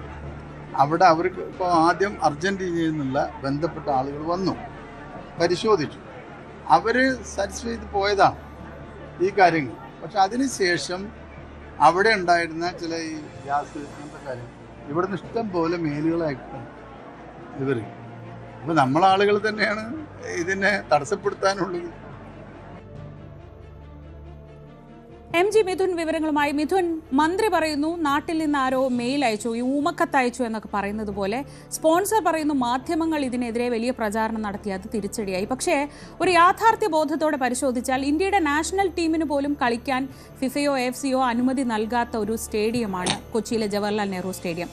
ആ സ്റ്റേഡിയത്തിൽ ഫിഫയുടെ അനുമതി കിട്ടി അവിടെ മത്സരം നടക്കുമെന്നാണ് നമ്മൾ ഇത്രയും കാലം കേട്ടുകൊണ്ടിരുന്നത്, അല്ലെങ്കിൽ സ്പോൺസർ ഉൾപ്പെടെ മന്ത്രി ഉൾപ്പെടെ പറഞ്ഞുകൊണ്ടിരുന്നത്. യാഥാർത്ഥ്യ ബോധമില്ലാത്ത ഈ അവകാശവാദത്തെ പലതവണ നമ്മൾ ഉൾപ്പെടെയുള്ള മാധ്യമങ്ങൾ ചോദ്യം ചെയ്തിട്ടുമുണ്ട്. ആ ചോദ്യം ചെയ്യലിനൊക്കെ സമയത്ത് അതെന്തോ ഒരു സ്പോർട്സ് വിരുദ്ധമായ അല്ലെങ്കിൽ ആ വലിയ ശ്രമങ്ങൾക്ക് വിരുദ്ധമായ ഒന്നായിട്ടാണ് കണക്കാക്കിയത്. പക്ഷേ സത്യത്തിൽ യാഥാർത്ഥ്യ ബോധമില്ലാത്ത അവകാശവാദങ്ങളായിരുന്നില്ലേ ഇന്ന് രാവിലെ വരെ ഇവരൊക്കെ നടത്തിയത്? എന്തായാലും ഇപ്പോൾ ഒരു സ്ഥിരീകരണം, ഔദ്യോഗികമായിട്ടുള്ളൊരു സ്ഥിരീകരണമായിരിക്കുന്നു എന്നുള്ളത് തന്നെയാണ്. മെസ്സിയും അർജന്റീനിയൻ ടീമും കേരളത്തിലേക്ക് വരില്ല, ഈ വർഷം വരുമെന്ന് ആവർത്തിച്ച് പറഞ്ഞുകൊണ്ടിരുന്ന സ്പോൺസർ ആൻഡ്രോ അഗസ്റ്റിൻ്റെ വാക്കുകൾ വിശ്വസിച്ച ആരാധകർക്ക് കടുത്ത നിരാശ തന്നെയാണ് നൽകിയിരിക്കുന്നത് എന്നുള്ളതാണ്. ഇന്ന് രാവിലെ ഫേസ്ബുക്ക് പോസ്റ്റിലൂടെയാണ് ഇത്തരത്തിലൊരു വിവരം അദ്ദേഹം പങ്കുവെക്കുകയും ചെയ്തത്. അതിൽ പറഞ്ഞിരിക്കുന്ന ഒരു പ്രധാനപ്പെട്ട കാര്യമെന്ന് പറയുന്നത് ഫിഫ അനുമതി നൽകുന്നത് വൈകിക്കൊണ്ടിരിക്കുകയാണ്. അത് അനന്തമായി വൈകുന്ന സാഹചര്യത്തിൽ ഇത്തവണത്തെ വിൻഡോ ഓപ്പൺ ആയതിൽ ഈ മത്സരം ഉണ്ടാകില്ല എന്നുള്ളതാണ്. അടുത്ത വർഷം 2026 മാർച്ചിലെ വിൻഡോ ഓപ്പൺ ആകുമ്പോൾ അടുത്ത മാർച്ചിൽ ഈ കേരളത്തിലേക്ക് അർജന്റീനയും ഒപ്പം തന്നെ മെസ്സിയും വരുന്ന ഒരു മത്സരം ഉണ്ടാകും എന്നുള്ള പ്രതീക്ഷ പങ്കുവെക്കുന്ന ഒരു FB പോസ്റ്റ് മാത്രമായിരുന്നു ആദ്യം ഉണ്ടായിരുന്നത്. അതിനു പിന്നാലെയാണ് അദ്ദേഹം മാധ്യമപ്രവർത്തകരെ കണ്ടുകൊണ്ട് ചില കാര്യങ്ങൾ വിശദീകരിച്ചത്. അതിൽ മാധ്യമപ്രവർത്തകരെ അവഹേളിച്ചുകൊണ്ട് അല്ലെങ്കിൽ അത്തരത്തിൽ അവരെ പഴിചാരിക്കൊണ്ടുള്ള ചില പ്രതികരണം മാത്രമായിരുന്നു നടത്തിയത്. അതായത് ഫിഫയുടെ അനുമതി ലഭിക്കാത്തത് കൊണ്ടാണ് ഇങ്ങനെ കളി നടക്കാതെ പോയത്, മറ്റ് സാഹചര്യങ്ങളൊന്നുമില്ല എന്ന് പറയുമ്പോൾ പോലും ഈ കാലയളവിലെല്ലാം താൻ പറഞ്ഞുകൊണ്ടിരുന്ന കാര്യത്തെ വളച്ചൊടിക്കാനാണ് ശ്രമിച്ചുകൊണ്ടിരുന്നത്. ഒരിക്കലും മെസ്സി വരില്ല എന്ന് ചില മാധ്യമങ്ങൾ വ്യാജ വാർത്തകൾ നൽകി, അത് അങ്ങനെയായിരുന്നു കാര്യങ്ങൾ മുന്നോട്ട് പോവുകയും ചെയ്തത് എന്നുള്ള ഒരു പരാമർശമായിരുന്നു ആൻഡോ അഗസ്റ്റിന്റെ ഭാഗത്തു നിന്നും ഉണ്ടായത്. മറ്റൊന്ന്, ഈ സ്റ്റേഡിയം നവീകരണം അത് ദ്രുതഗതിയിൽ യുദ്ധകാല അടിസ്ഥാനത്തിൽ പൂർത്തീകരിക്കുമെന്നുള്ള പ്രഖ്യാപനം പലതവണ ആൻഡോ അഗസ്റ്റിൻ തന്നെ നടത്തിയതാണ്. പക്ഷേ ഇപ്പോൾ ഈ ഒരു തിരിച്ചടി ഉണ്ടാകാനുള്ള കാര്യം അത് ഈ സ്റ്റേഡിയം നവീകരണത്തിന്റെ കാലതാമസം ഉണ്ടായത് എന്നുകൂടി അദ്ദേഹം പറഞ്ഞു വെക്കുകയും ചെയ്യുന്നു. അതായത് നേരത്തെ മുൻകാലങ്ങളിലൊക്കെ മാധ്യമങ്ങളെ കണ്ടും നമ്മളോടും തന്നെ പലതവണ ആവർത്തിച്ച് പറഞ്ഞ കാര്യങ്ങളെന്നൊക്കെ ഇപ്പോൾ ആൻഡോ അഗസ്റ്റിൻ പിന്നോട്ട് പോകുന്ന കാഴ്ചയാണ് നമുക്ക് ഈ വാക്കുകളിലൂടെ കാണാൻ സാധിക്കുകയും ചെയ്തത്. മറ്റൊന്ന്, കായിക മന്ത്രി അബ്ദുറഹ്മാന്റെ വാക്കുകളാണ്. അത് വളരെ വിചിത്രമായ ചില വാദങ്ങളാണ് അദ്ദേഹം മുന്നോട്ട് വെക്കുന്നത്. അതിൽ ഒന്ന് എന്ന് പറയുന്നത് സ്റ്റേഡിയമാണ് വില്ലനായത്, സ്റ്റേഡിയത്തിലെ പണി പൂർത്തീകരിക്കാൻ ആയില്ല, ഈ കുറഞ്ഞ കാലയളവിൽ എങ്ങനെ പണിയൊക്കെ തീർത്ത് അനുമതി നേടാനാകുമെന്നുള്ള ചോദ്യം ഇങ്ങോട്ട് അദ്ദേഹം ചോദിക്കുകയാണ്. അത് തന്നെയായിരുന്നു നമ്മൾ കാലങ്ങളായി ചോദിച്ചുകൊണ്ടിരുന്നത്, ഇത്രയും ചുരുങ്ങിയ സമയം കൊണ്ട് എങ്ങനെ പണി തീർക്കാനാകുമെന്നുള്ളത്. പക്ഷേ അപ്പോഴും അതെല്ലാം സ്പോൺസർമാരും അതിൻ്റെ അധികൃതരും ഒക്കെ കൃത്യമായി പാലിച്ചുകൊണ്ട് മെസ്സി നവംബർ 17 തന്നെ ജവഹർലാൽ നെഹ്റു സ്റ്റേഡിയത്തിൽ പന്ത് തട്ടും, ആരാധകർക്ക് ഒരു തരത്തിലും നിരാശരാകേണ്ടി വരില്ല എന്ന് ഉറപ്പിച്ച് മന്ത്രിയും പറഞ്ഞതാണ്. മറ്റൊന്ന്, ഇത്തരത്തിൽ സ്റ്റേഡിയത്തിന് പുറമെ മറ്റൊരു ചില വിചിത്രവാദങ്ങൾ കൂടി മന്ത്രിയുടെ ഭാഗത്തു നിന്ന് വരുന്നുണ്ട്. അതായത് ചിലർ, നമ്മുടെ നാട്ടിലുള്ള ചിലർ ഫിഫയ്ക്ക് മെയിൽ അയച്ചു, ഒരു തരത്തിലും അർജന്റീന ടീം ഇവിടേക്ക് വരരുത് എന്ന് ചൂണ്ടിക്കാണിച്ചുകൊണ്ട്. അതാണ് മറ്റൊരു കാരണമായി, അല്ലെങ്കിൽ ഇപ്പോൾ മെസ്സിയും അർജന്റീനയും ഈ വിൻഡോ ഓപ്പൺ ആയ സാഹചര്യത്തിൽ ഇങ്ങോട്ടേക്ക് വരാതിരിക്കാനുള്ള പ്രധാന കാരണമായി മന്ത്രി പറയുകയും ചെയ്യുന്നത്. ഇതൊക്കെ സാമാന്യം ബോധമുള്ളവർക്ക് വിശ്വസിക്കാൻ പറ്റാത്ത ഒരു പ്രതികരണമായി തന്നെ നമുക്കിതിനെ കണക്കാക്കാൻ സാധിക്കൂ. എന്തായാലും നിലവിൽ മറ്റൊരു കാര്യം കൂടി സ്പോൺസർ പറയുന്നുണ്ട്. അതായത് അടുത്ത വർഷം 2026 മാർച്ച് മാസത്തിൽ അടുത്ത വിൻഡോ ഓപ്പൺ ആകുമ്പോൾ ഇത്തരത്തിൽ അർജന്റീനൻ ടീം കേരളത്തിലേക്ക് വരും. പക്ഷേ ഇപ്പോൾ ഓസ്ട്രേലിയൻ ടീമായിരുന്നു എതിരെങ്കിൽ അന്ന് ആരുമായി കളിക്കുമെന്നുള്ള കാര്യത്തിലൊക്കെ ഇനി ഒരു വ്യക്തത വരേണ്ടിയിരിക്കുന്നു. മറ്റൊരു പ്രധാനപ്പെട്ട കാര്യമെന്ന് പറയുന്നത്, ഇതിനോട് ചേർത്ത് വായിക്കപ്പെടേണ്ട ഒരു കാര്യം, 2026 ലോകകപ്പ്, ഫിഫ ലോകകപ്പ് മത്സരം ജൂണിൽ നടക്കാൻ പോവുകയാണ്, 2026 ജൂണിൽ. അപ്പോൾ മാർച്ച് മാസത്തിൽ വിൻഡോ ഓപ്പൺ ആകുമ്പോൾ ഈ 2 മാസത്തിന് മുന്നോടിയായി എങ്ങനെ കേരളത്തിൽ വന്ന് മെസ്സിയും ഒപ്പം തന്നെ അർജന്റീനൻ ടീമും വന്ന് കളിക്കുമെന്നുള്ള ചില പ്രധാനപ്പെട്ട ചോദ്യങ്ങളും ഒരു വശത്ത് ഉയരുന്നുണ്ട്. അങ്ങനെയെങ്കിൽ വന്ന് കളിക്കാൻ അവർ തയ്യാറായാൽ പോലും തന്നെ മറ്റേത് ടീമായിരിക്കും വരാൻ പോകുന്നത്, അപ്പോൾ മെസ്സി ഉണ്ടാകുമോ ഈ ടീമിൽ എന്നടക്കമുള്ള പ്രധാനപ്പെട്ട ചോദ്യങ്ങൾ നിലനിൽക്കുകയും ചെയ്യുന്നുണ്ട്. മറ്റൊന്ന്, ഇപ്പോൾ നമുക്ക് ലഭ്യമാകുന്ന വിവരങ്ങൾ അനുസരിച്ച് ഈ മാർച്ച് മാസത്തിലെ 2 സൗഹൃദ മത്സരങ്ങളാണ് സാധാരണഗതിയിൽ ഉണ്ടാകുന്നത്. അതിൽ ഒരു മത്സരത്തിൽ സ്പെയിനുമായി അർജന്റീനൻ ടീം കളിക്കുമെന്നുള്ളതാണ്. ഒരു ഔദ്യോഗിക സ്ഥിരീകരണത്തിലേക്ക് വന്നില്ല എങ്കിൽ പോലും തന്നെ സൗഹൃദ മത്സരത്തിന്റെ ഭാഗമായി സ്പെയിനുമായി ഖത്തറിൽ ആദ്യ മത്സരം കളിക്കുമെന്നുള്ളതാണ്. രണ്ടാമത്തെ മത്സരത്തിന്റെ കാര്യത്തിൽ ഇനിയും ഒരു വ്യക്തത വരേണ്ടിയിരിക്കുന്നു. അത് കേരളത്തിലാകുമോ എന്നുള്ളതാണ്. അത് സ്പോൺസർ പറയുന്നതനുസരിച്ച് ആണ് എങ്കിൽ, അത് നമ്മൾ വിശ്വസിക്കുകയാണ് എങ്കിൽ, ഒരു പക്ഷേ മത്സരത്തിന് മെസ്സിയും അർജന്റീനയും എത്തിയേക്കാം. പക്ഷേ മിഥുൻ, ഈ ആദ്യഘട്ടങ്ങളിലൊക്കെ ഈ നവംബർ വിൻഡോയെ സംബന്ധിച്ച് സംശയങ്ങൾ ഉണ്ടായ ഘട്ടത്തിലൊക്കെ പലതവണ ഈ നവംബർ വിൻഡോ പോസിബിൾ ആവുമോ, ഇത്ര കുറഞ്ഞ സമയത്തിൽ നമുക്ക് സ്റ്റേഡിയം എല്ലാം ശരിയാക്കി കൊണ്ടുവരാൻ കഴിയുമോ, ഫിഫയുടെ അനുമതി നേടാൻ കഴിയുമോ, ഇങ്ങനെ പല സംശയങ്ങൾ ചോദിച്ചപ്പോൾ നമ്മൾ അതിനോടൊപ്പം പറഞ്ഞിരുന്നു മാർച്ചിൽ അടുത്ത വിൻഡോ ഉണ്ട്, അപ്പോൾ നടക്കുമോ എന്ന ചോദ്യത്തിന് മാർച്ചിൽ ഒരു കാരണവശാലും അത് നടക്കില്ലെന്നായിരുന്നു സ്പോൺസറും മന്ത്രിയും ഉൾപ്പെടെ പറഞ്ഞിരുന്നത്. കാരണം ഇതേ ഇപ്പോൾ മിഥുൻ സൂചിപ്പിച്ച ഇതേ പ്രാക്ടിക്കൽ പ്രശ്നങ്ങൾ, അതിന് തൊട്ട് പിന്നാലെയാണ് ലോകകപ്പ് വരുന്നത്, അപ്പോൾ അത് പ്രാക്ടിക്കലി സാധ്യമല്ല എന്ന ഉത്തരമാണ് അന്നൊക്കെ അവർ പറഞ്ഞിരുന്നത്. അപ്പോൾ അത് സാധിക്കുമോ, അതാണ് മറ്റൊരു ചോദ്യം. രണ്ടാമത്തെ കാര്യം നമ്മൾ ശ്രദ്ധിക്കേണ്ടത്, ഇവരുടെ ഭാഗത്തു നിന്ന്, ഇപ്പോൾ അർജന്റീന ഫുട്ബോൾ അസോസിയേഷന്റെ ഭാഗത്തു നിന്ന് കളിക്കാൻ തയ്യാറാണെന്നേ പറഞ്ഞിട്ടുള്ളൂ, അവർ കളിക്കുമെന്ന് ഒരിക്കൽ പോലും പറഞ്ഞിട്ടില്ല എന്നത് ശ്രദ്ധേയമായ ഒരു കാര്യമാണ്. പക്ഷേ അവകാശവാദങ്ങൾ പലപ്പോഴും അങ്ങനെ ആയിരുന്നില്ല. തീർച്ചയായും അതുതന്നെയാണ് അതിൽ ഏറ്റവും പ്രധാനപ്പെട്ട കാര്യമെന്ന് പറയുന്നത്. അതായത് ഇത് 3 ഘട്ടങ്ങളായാണ് ഇതിലൊരു ഔദ്യോഗിക സ്ഥിരീകരണത്തിലേക്ക് വരുന്നത്. ഒരു ടീം കളിക്കാൻ തയ്യാറാണ് എന്ന് പറയുന്നതിൽ ആദ്യം അവർ കരാറിൽ ഏർപ്പെടുക, ആ കരാർ പ്രകാരമുള്ള മാനദണ്ഡങ്ങൾ അനുസരിച്ച് തുക കൈമാറിയതിനു ശേഷം കരാറിൽ ഒപ്പിടുക എന്നുള്ളതാണ് ആദ്യഘട്ടം. അതിനുശേഷം ഒരു ഔദ്യോഗിക സ്ഥിരീകരണം അവർ തന്നെ ആദ്യഘട്ടത്തിൽ പുറപ്പെടുവിക്കും. ഇങ്ങനെ ഒരു വിൻഡോയിൽ ഓപ്പൺ ആകുന്നതോടുകൂടി അന്നൊരു മത്സരത്തിന് ഇത്തരത്തിൽ ഏത് രാജ്യത്ത് വെച്ചാണോ ആ രാജ്യത്ത് വെച്ച് കളിക്കാൻ തയ്യാറാണ് എന്ന് ഔദ്യോഗികമായി ഒരു സ്ഥിരീകരണം AFAയുടെ ഭാഗത്തുനിന്നുണ്ടാകും. അതാദ്യം വന്നിരുന്നു. രണ്ടാമത്തെ ഘട്ടം എന്ന് പറയുന്നതാണ് ഈ പ്രതിനിധി സംഘം, AFAയുടെ പ്രതിനിധി സംഘം എവിടെ വെച്ചാണോ ഏത് രാജ്യത്ത് വെച്ചാണോ മത്സരം നടക്കുന്നത് ആ രാജ്യത്തെത്തുക, അവിടുത്തെ ഏത് സ്റ്റേഡിയത്തിൽ വെച്ചാണോ മത്സരം നടക്കേണ്ടത് ആ സ്റ്റേഡിയത്തിലെ ക്രമീകരണങ്ങൾ പരിശോധിക്കണം. ഒപ്പം തന്നെ സുരക്ഷാ ക്രമീകരണങ്ങൾ കൃത്യമായി പാലിക്കുന്നുണ്ടോ എന്ന് നോക്കണം. ഒപ്പം തന്നെ ഈ താരങ്ങളുടെ താമസ സൗകര്യം അടക്കം അത് ഏത് തരത്തിലാകുമെന്നുള്ള കുറച്ചധികം മാനദണ്ഡങ്ങൾ ഈ കരാറുമായി ബന്ധപ്പെട്ട് മുന്നോട്ട് വെക്കും. അതൊക്കെ പാലിക്കുമെന്ന് ഉറപ്പായാൽ മാത്രമേ ആ റിപ്പോർട്ട് ഇവർ AFAയ്ക്ക് കൈമാറൂ. അതിനനുസരിച്ചായിരിക്കും അടുത്ത ഒരു ഔദ്യോഗിക സ്ഥിരീകരണത്തിലേക്ക് കാര്യങ്ങൾ പോവുക എന്നുള്ളതാണ്. പക്ഷേ രണ്ടാം ഘട്ടം എത്തിയപ്പോൾ തന്നെ ഇവിടുത്തെ സ്റ്റേഡിയത്തിന്റെ നവീകരണം ഒരു തരത്തിലും പൂർത്തീകരിക്കാനായിട്ടില്ല എന്നുള്ളതാണ്. അതായത് 70 കോടി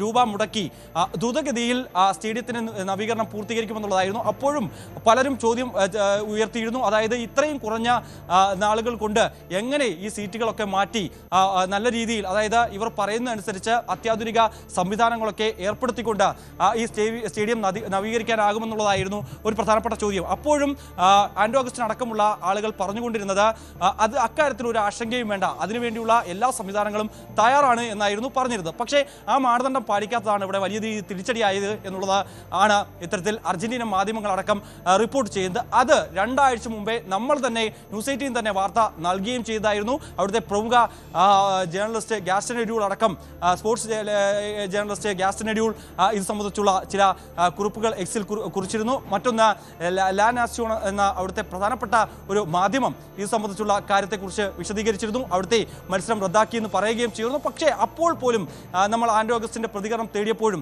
ഉറപ്പിച്ച് പറയുകയാണ്, നിങ്ങൾക്ക് എങ്ങനെ പറയാനും സാധിക്കും, ഒരു ജേർണലിസ്റ്റ് പറഞ്ഞതുകൊണ്ടോ അല്ലെങ്കിൽ ഒരു മാധ്യമം റിപ്പോർട്ട് ചെയ്തുകൊണ്ടോ ഇങ്ങനെ ഔദ്യോഗികമായി റദ്ദാക്കിയെന്ന് പറയാൻ എങ്ങനെ സാധിക്കുമെന്നുള്ളതായിരുന്നു അദ്ദേഹത്തിന്റെ ഒരു മറുപടി എന്ന് പറയുന്നത്. പക്ഷേ നമ്മൾ പറഞ്ഞതെല്ലാം ശരിയാണെന്ന് തെളിയിക്കുന്ന രീതിയിലായിരുന്നു ഈ കാര്യങ്ങൾ പോയിക്കൊണ്ടിരുന്നത് എന്നുള്ളതാണ്. അതാണ് ഇന്ന് അദ്ദേഹത്തിന്റെ വാക്കുകളിലൂടെ നമുക്ക് മനസ്സിലാക്കാൻ സാധിക്കുന്നത്. അതായത് ആ ജാള്യത മറയ്ക്കുന്നതിന് വേണ്ടി മാധ്യമങ്ങളെ പഴിചാരിക്കൊണ്ട് മാധ്യമങ്ങൾക്ക് എന്തറിയാമെന്നുള്ളതാണ് അദ്ദേഹം ഒരു ചോദ്യം ചോദിച്ചത്. അതായത് ഇത്തരത്തിൽ വിൻഡോ ഓപ്പൺ ആകുന്നത് എങ്ങനെയാണ് എന്ന് പോലും അറിയാത്ത മാധ്യമങ്ങളാണ് കേരളത്തിലുള്ളത് എന്നുള്ളതാണ് അദ്ദേഹം എടുത്തു പറയുകയും ചെയ്തത്. അതായത് ഇവിടുത്തെ സ്പോർട്സ് ലേഖകന്മാരൊക്കെ ഇതൊന്നും അറിയാത്തവരാണ് എന്ന് പഴിചാരുകയാണ് ചെയ്യുകയും ചെയ്തത്. എന്തായാലും പല ചോദ്യങ്ങൾ ഈ വാർത്താ സമ്മേളനത്തിൽ അദ്ദേഹത്തോട് ചോദിച്ചിരുന്നു. പക്ഷേ അതിനൊന്നും കൃത്യമായ മറുപടി പറയാൻ ആൻഡ്രൂ അഗസ്റ്റിന് ആയിട്ടില്ല എന്നുള്ളതാണ്. ആ ചോദ്യങ്ങളിൽ നിന്ന് ഒളിച്ചോടുന്നതിന് വേണ്ടി മാധ്യമങ്ങൾക്ക് മുന്നിൽ ക്ഷുഭിതനായി മാത്രമായിരുന്നു അദ്ദേഹം പ്രതികരിച്ചത്. അതേ രീതിയിൽ തന്നെയായിരുന്നു ഇത്തരത്തിൽ മന്ത്രിയുടെ ഭാഗത്തുനിന്നും ഉണ്ടായത്. മറ്റൊന്ന് ഒരു പ്രധാനപ്പെട്ട ചോദ്യം ഉയർത്തിയിരുന്നത്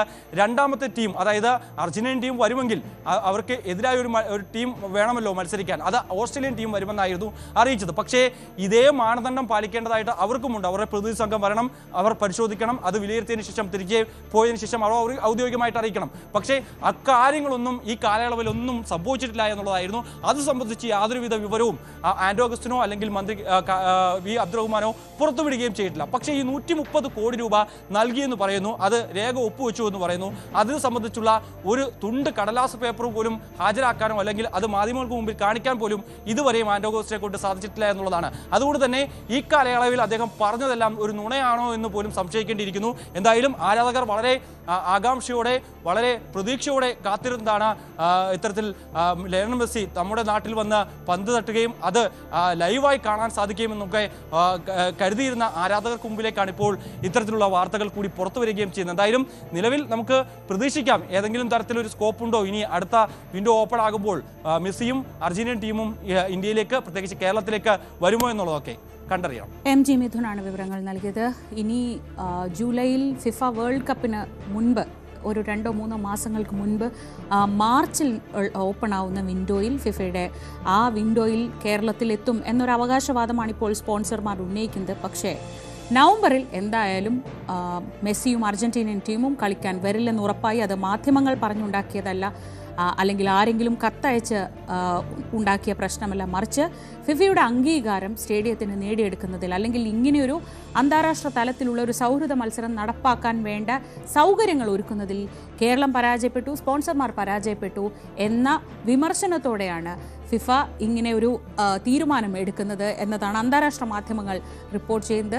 ശ്രദ്ധിക്കേണ്ട കാര്യം, അവരൊരിക്കലും പ്രഖ്യാപിച്ചിരുന്നില്ല, കളിക്കാൻ തയ്യാറാണെന്ന് മാത്രമാണ് അർജന്റീനിയൻ ടീമും പറഞ്ഞിരുന്നത്. കളിക്കും, ഇവിടെ എത്തും, കേരളത്തിൽ മെസ്സി വരുന്നതിന് മുമ്പും മെസ്സി വന്നതിന് ശേഷവും എന്ന രീതിയിൽ ഫുട്ബോൾ അന്തരീക്ഷം മാറും എന്നൊക്കെയുള്ള വാക്കുകൾ വിശ്വസിച്ച ആരാധകരാണിപ്പോൾ നിരാശയിലായത്. ഇടവേളയ്ക്ക് ശേഷം മടങ്ങിയത്.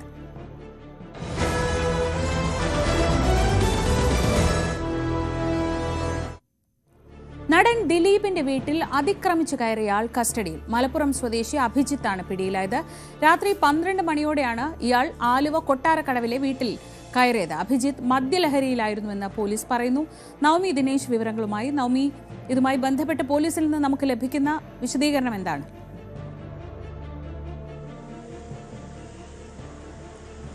ശ്രീജ, ഇന്നലെ രാത്രി 12:30 ഈ മദ്യലഹരിയിലായ അഭിലാഷ ദിലീപിന്റെ ആലുവയിലെ വീട്ടിലെ ഗേറ്റ് ചാടിക്കടക്കാൻ ശ്രമിച്ചത്. ഉടനെ തന്നെ വീട്ടുകാർ ഇത് CCTVയിൽ കാണുകയും ചെയ്തു. ആലുവ പോലീസിനെ വിവരം അറിയിച്ചു. വീട്ടിലൊരു സെക്യൂരിറ്റി ഉള്ളതുകൊണ്ട് ഇയാളെ തടഞ്ഞു നിർത്തി. വലിയ അക്രമമാണ് ഇയാൾ അവിടെ കാണിച്ചതെന്നാണ് പോലീസ് വ്യക്തമാക്കുന്നത്. ഇത് മദ്യലഹരിയിലായിരുന്നു ഇയാൾ എന്നുള്ളതാണ് ഏറ്റവും പ്രധാനപ്പെട്ട കാര്യം.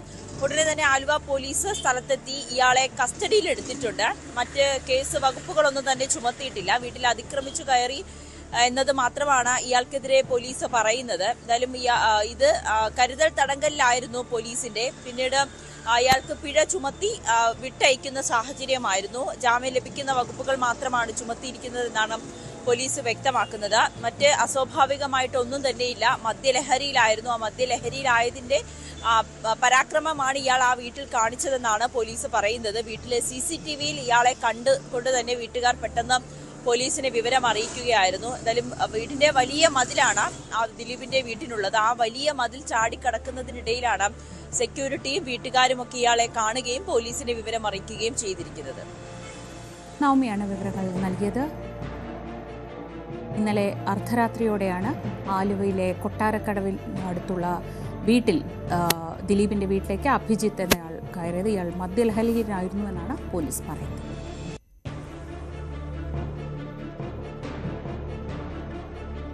മടങ്ങിയെത്താം ഇടവേളയ്ക്ക് ശേഷം.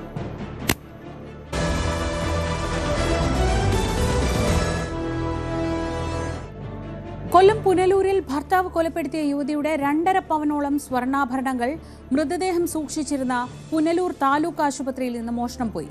DMK വനിതാ വിഭാഗം ജില്ലാ സെക്രട്ടറിയും അൺഎയ്ഡഡ് സ്കൂളിലെ ജീവനക്കാരിയുമായ കലയനാട് സ്വദേശി ശാലിനിയുടെ ആഭരണങ്ങളാണ് മോഷണം പോയത്. താലൂക്ക് ആശുപത്രി നഴ്സിംഗ് വിഭാഗത്തിന്റെ പരാതിയിൽ പുനലൂർ പോലീസ് കേസെടുത്തു. 2 ആഴ്ച മുൻപ് ആഭരണങ്ങൾ ഏറ്റുവാങ്ങാനായി ആശുപത്രിയിൽ എത്തിയെങ്കിലും അവ അലമാരയിൽ പൂട്ടിവെച്ചിരിക്കുകയാണെന്നും താക്കോൽ മറ്റൊരാളുടെ കയ്യിലാണെന്നുമായിരുന്നു നഴ്സുമാർ അറിയിച്ചതെന്ന് അമ്മ ലീല പറഞ്ഞു. അത് മൂത്ത മോൾ അവിടെ ചെന്ന് തിരക്കിയപ്പം ബന്ധുക്കൾ ആരും ഇല്ലാത്തത് കൊണ്ട് അവരെ ആഭരണങ്ങളെല്ലാം ഒരു അവിടെ ഭദ്രമായിട്ട് സൂക്ഷിച്ചു വെച്ചിട്ടുണ്ടെന്ന് പറഞ്ഞു.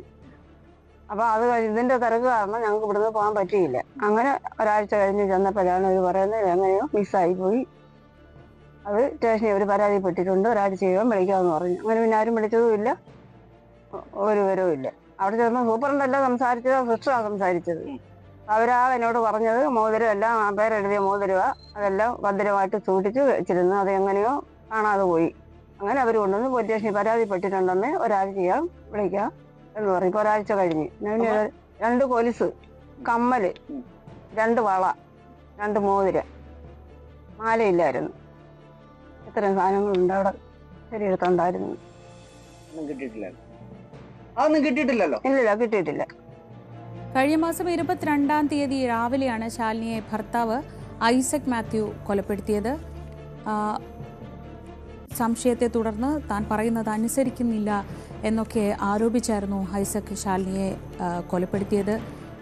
ഈ സംഭവത്തിന് പിന്നാലെയാണ് ഇപ്പോൾ DMK വനിതാ വിഭാഗം ജില്ലാ സെക്രട്ടറി കൂടിയായിരുന്ന ശാലിനിയുടെ സ്വർണ്ണാഭരണങ്ങൾ മോഷണം പോയി എന്ന വാർത്ത കൂടി പുറത്തു വരുന്നത്. താലൂക്ക് ആശുപത്രി നഴ്സിംഗ് വിഭാഗത്തിൻ്റെ കയ്യിൽ അവർ സൂക്ഷിച്ചു എന്നാണ് അമ്മയോട് പറഞ്ഞിരുന്നത്.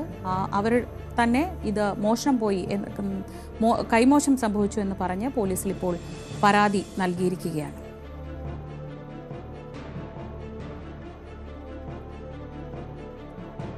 താലൂക്ക് ആശുപത്രിയിൽ നഴ്സിംഗ് വിഭാഗത്തിൻ്റെ കയ്യിലുണ്ടായിരുന്ന സ്വർണം എങ്ങനെ മോഷണം പോയി എന്നതിനെ സംബന്ധിച്ച് എന്തായാലും അവർ തന്നെ ഉത്തരം പറയേണ്ടി വരും. ഇത് അന്വേഷിച്ച് ചെന്നപ്പോൾ ഇതേക്കുറിച്ച് ഇത് ആശുപത്രിയിൽ തന്നെയുണ്ട്, അലമാരയിൽ സൂക്ഷിച്ചു വെച്ചിരിക്കുകയാണ്, താക്കോൽ മറ്റൊരാളുടെ കയ്യിലാണെന്ന് നഴ്സുമാർ പറഞ്ഞു എന്നാണ് ഇപ്പോൾ അമ്മ ആരോപിക്കുന്നത്. അത് കഴിഞ്ഞ് പിന്നീട് ഇത് അന്വേഷിച്ച് ചെന്നപ്പോഴാണ്, ഒരാഴ്ച കൂടി കഴിഞ്ഞ് ഇത് അന്വേഷിച്ച് ചെന്നപ്പോഴാണ് ഇത് മോഷണം പോയി എന്ന വിവരങ്ങൾ പറയുന്നത്. വിവരങ്ങളുമായി പ്രദീപ് സി നെടുമൺ.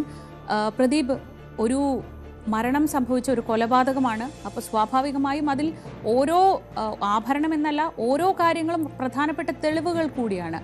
അവിടെ നിന്നാണ് ആശുപത്രിയിലെ നഴ്സിംഗ് വിഭാഗത്തിൻ്റെ കയ്യിൽ നിന്ന് ഇത് മോഷണം പോയി എന്നൊക്കെ പറയുന്നത്. എന്നാൽ ഒരു വിശ്വസിക്കാനാവാത്തൊരു ന്യായമാണ് പറയുന്നത്. സ്വാഭാവികമായും ഇങ്ങനൊരു ആരോപണം വീട്ടുകാർ ഉന്നയിക്കുമ്പോൾ അത് എത്രത്തോളം ഗുരുതരമാണ്?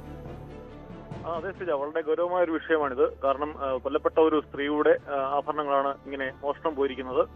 കഴിഞ്ഞ മാസം ആണ് ഈ കൊലപാതകം നടന്നത്. കഴിഞ്ഞ മാസം 22-ന് രാവിലെ ആയിരുന്നു ശാലിനിയെ ഭർത്താവ് ഐസക് മാത്യു കൊലപ്പെടുത്തിയത്. അതിനുശേഷം ഈ മൃതദേഹം പുനൂർ ആശുപത്രിയിൽ സൂക്ഷിച്ചിരുന്നു. ഈ യുവതിയുടെ മാതാവും മറ്റും പോയി ചോദിച്ചപ്പോൾ ആശുപത്രി പറഞ്ഞത് ഈ ആഭരണങ്ങൾ അലമാരയിൽ വെച്ചിരിക്കുകയാണ്, അത് പൂട്ടി വെച്ചിരിക്കുകയാണ്, ആ താക്കോൽ മറ്റൊരാളുടെ കയ്യിലാണെന്നാണ് പറഞ്ഞിരുന്നത്. പക്ഷെ പിന്നീട് അത് ഇവർക്ക് തിരിച്ചു കൊടുക്കാൻ ആയിട്ടില്ല. അപ്പൊ അത് അന്ന് തന്നെ ഇവർ പറഞ്ഞത് കളവാണ് എന്നാണ് ഇപ്പോൾ ബന്ധുക്കൾ ആരോപിക്കുന്നത്. തുടർന്ന് ആശുപത്രിയിലെ നഴ്സിംഗ് വിഭാഗമാണ് ഒരു പരാതി പോലീസിന് കൊടുത്തിരിക്കുന്നത്. ആ പരാതിയിലാണ് പുനലൂർ പോലീസ് അന്വേഷണം നടത്തി വരുന്നത്. ഏതാണ്ട് 2 ലക്ഷം രൂപയോളം വിലമതിക്കുന്ന സ്വർണ്ണമാണ് മോഷണം പോയിരിക്കുന്നത്. ഈ മാസം 8-നും 11-നും ഇടയിലാണ് മോഷണം നടന്നതെന്നാണ് ഇവർ ഈ പരാതിയിൽ, പോലീസ് സ്റ്റേഷനിൽ കൊടുത്ത പരാതിയിൽ പറയുന്നത്. എന്തായാലും സംഭവത്തിൽ വളരെ വിശദമായ അന്വേഷണമാണ് പോലീസ് നടത്തി വരുന്നത്. കാരണം അതീവ ഗൗരവമായ ഒരു വിഷയം. ആശുപത്രിയിൽ നിന്നും സ്വർണം മോഷണം പോയിരിക്കുന്നു. അതും കൊല്ലപ്പെട്ട ഒരു സ്ത്രീയുടെ മൃതദേഹത്തിൽ നിന്നും ഊരി മാറ്റി സൂക്ഷിച്ചിരുന്ന സ്വർണ്ണമാണ് ഇങ്ങനെ പോയിരിക്കുന്നത്. അത് ആശുപത്രിയിലെ തന്നെ ജീവനക്കാരുടെ അറിവോടെയാണോ അങ്ങനെ? ആദ്യത്തെ തവണ ചെന്നപ്പോ ഇത് ഭദ്രമായി സൂക്ഷിച്ചിട്ടുണ്ട്, താക്കോൽ മറ്റൊരാളുടെ കൈവശമാണ് എന്നൊക്കെ പറയുമ്പോൾ തന്നെ ആ സമയത്ത് ഇത് മോഷണം പോയിട്ടുണ്ടാകണം, അല്ലെങ്കിൽ ഏതെങ്കിലും തരത്തിൽ ഇവരുടെ കയ്യിൽ നിന്ന് നഷ്ടപ്പെട്ടിട്ടുണ്ടാവണം. അല്ലെങ്കിൽ അങ്ങനെ ഒരു ന്യായം പറയേണ്ട കാര്യമില്ലല്ലോ. അതെ ശ്രീജ, അതിനാണ് കൂടുതൽ സാധ്യത. അങ്ങനെയാണ് ഈ ശാലിനിയുടെ ബന്ധുക്കളും ഇപ്പോൾ ആരോപിക്കുന്നത്. കാരണം അന്ന് തന്നെ ഇവർ പറഞ്ഞത് കള്ളമാണ് എന്നാണ് വിവരം. അന്ന് പറഞ്ഞത് അലമാരയിൽ വെച്ച് അലമാരയിൽ പൂട്ടി വെച്ചിരിക്കുന്നു, താക്കോൽ കൈവശമില്ല എന്നാണ്. പക്ഷേ ഒരു ആശുപത്രിയിലെ സംവിധാനങ്ങൾ അനുസരിച്ച് നമുക്കറിയാം, ഇതിന് കൃത്യമായ സംവിധാനങ്ങൾ ഉണ്ടാകേണ്ടതാണ്. ഇത്തരം ആഭരണങ്ങൾ വെക്കുമ്പോഴും മറ്റും അത് രജിസ്റ്ററിൽ രേഖപ്പെടുത്തേണ്ടതാണ്. ഇവിടെ അതൊന്നും ഉണ്ടായിട്ടില്ല. അതുകൊണ്ട് തന്നെ അത് തീർച്ചയായിട്ടും ഒരു ആസ്വാദമായ ഒരു മോഷണമാണ് എന്ന് തന്നെ സംശയിക്കാം ശ്രീജ. ശരി, പ്രദീപ് സി നെടുമണാണ് വിവരങ്ങൾ നൽകിയത്. കൊല്ലപ്പെട്ട യുവതിയുടെ ആഭരണങ്ങൾ ആശുപത്രിയിൽ നിന്ന് നഷ്ടപ്പെട്ടിരിക്കുന്നു എന്നതാണ് ഇപ്പോൾ നഴ്സിംഗ് വിഭാഗം നൽകിയ പരാതിയിൽ പറയുന്നത്. വളരെ പ്രമാദമായൊരു കേസായിരുന്നു. കഴിഞ്ഞ മാസം 22-നാണ് ശാലിനി എന്ന രാഷ്ട്രീയ പ്രവർത്തക കൂടിയായിരുന്ന DMK-യുടെ ജില്ലാ വനിതാ വിഭാഗം ജില്ലാ സെക്രട്ടറിയാണ്, അൺഎയ്ഡഡ് സ്കൂൾ ജീവനക്കാരിയായിരുന്നു. ഈ ശാലിനിയെ ഭർത്താവ് ഐസക് തോമസ് കൊലപ്പെടുത്തിയിരുന്നു. ഈ സ്വർണ്ണമാണ്, അത്രയേറെ പ്രധാനപ്പെട്ട ഒരു കേസിലാണ് സ്വർണം ആശുപത്രിയിൽ നിന്ന് നഷ്ടപ്പെട്ടിരിക്കുന്നത്.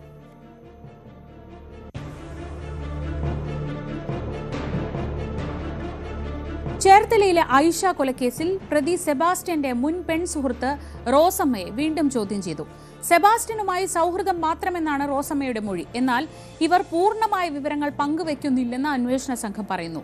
ഇന്ന് കൂടുതൽ പേരെ ഒരുമിച്ചിരുത്തി ചോദ്യം ചെയ്യും. അതേസമയം ഐഷയെ അറിയില്ല എന്ന മുൻ നിലപാട് സെബാസ്റ്റ്യൻ മാറ്റി പള്ളിപ്പുറത്തെ വീട്ടിൽ ഐഷ വന്നിട്ടുണ്ട് എന്ന് സെബാസ്റ്റ്യൻ അന്വേഷണ സംഘത്തോട് സമ്മതിച്ചു. ശരണ്യ സ്നേഹജൻ വിവരങ്ങളുമായി. ശരണ്യ, ഒരുപക്ഷെ ഈ കേസിൽ ഏറ്റവും പ്രധാനപ്പെട്ട വിവരങ്ങൾ അറിയാവുന്നത് ഇയാളുടെ മുൻ പെൺ സുഹൃത്ത് എന്ന് പറയപ്പെടുന്ന ഈ റോസമ്മയ്ക്കാണ് എന്ന കാര്യത്തിൽ സംശയമില്ല. നമുക്കടക്കം ഏറ്റവും പ്രധാനപ്പെട്ട വിവരങ്ങളിലേക്ക് പോകാൻ കഴിഞ്ഞത് റോസമ്മ നമ്മളോട് സംസാരിച്ചപ്പോഴായിരുന്നു. പക്ഷേ ഇവർ പോലീസിനോട് കാര്യങ്ങൾ പറയുന്നില്ലെങ്കിൽ ഈ കേസിൽ മുന്നോട്ട് പോക്ക് എങ്ങനെയായിരിക്കും? ഇപ്പോൾ എന്തൊക്കെയാണ് പോലീസിന്റെ നീക്കങ്ങൾ? റോസമ്മ ഈ കേസിൽ ഏറ്റവും നിർണായകമായ വിവരങ്ങൾ അറിയാവുന്ന ഒരാളാണ് എന്നുള്ളതാണ് ഏറ്റവും പ്രധാനപ്പെട്ട കാര്യം.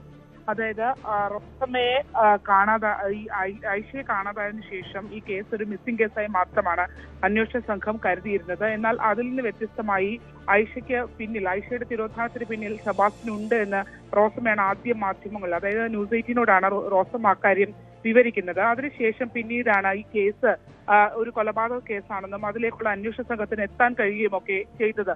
എന്നാൽ ഏറ്റവും പ്രധാനപ്പെട്ട കാര്യം എന്ന് പറയുന്നത് ഈ കേസിൽ ഇപ്പോഴും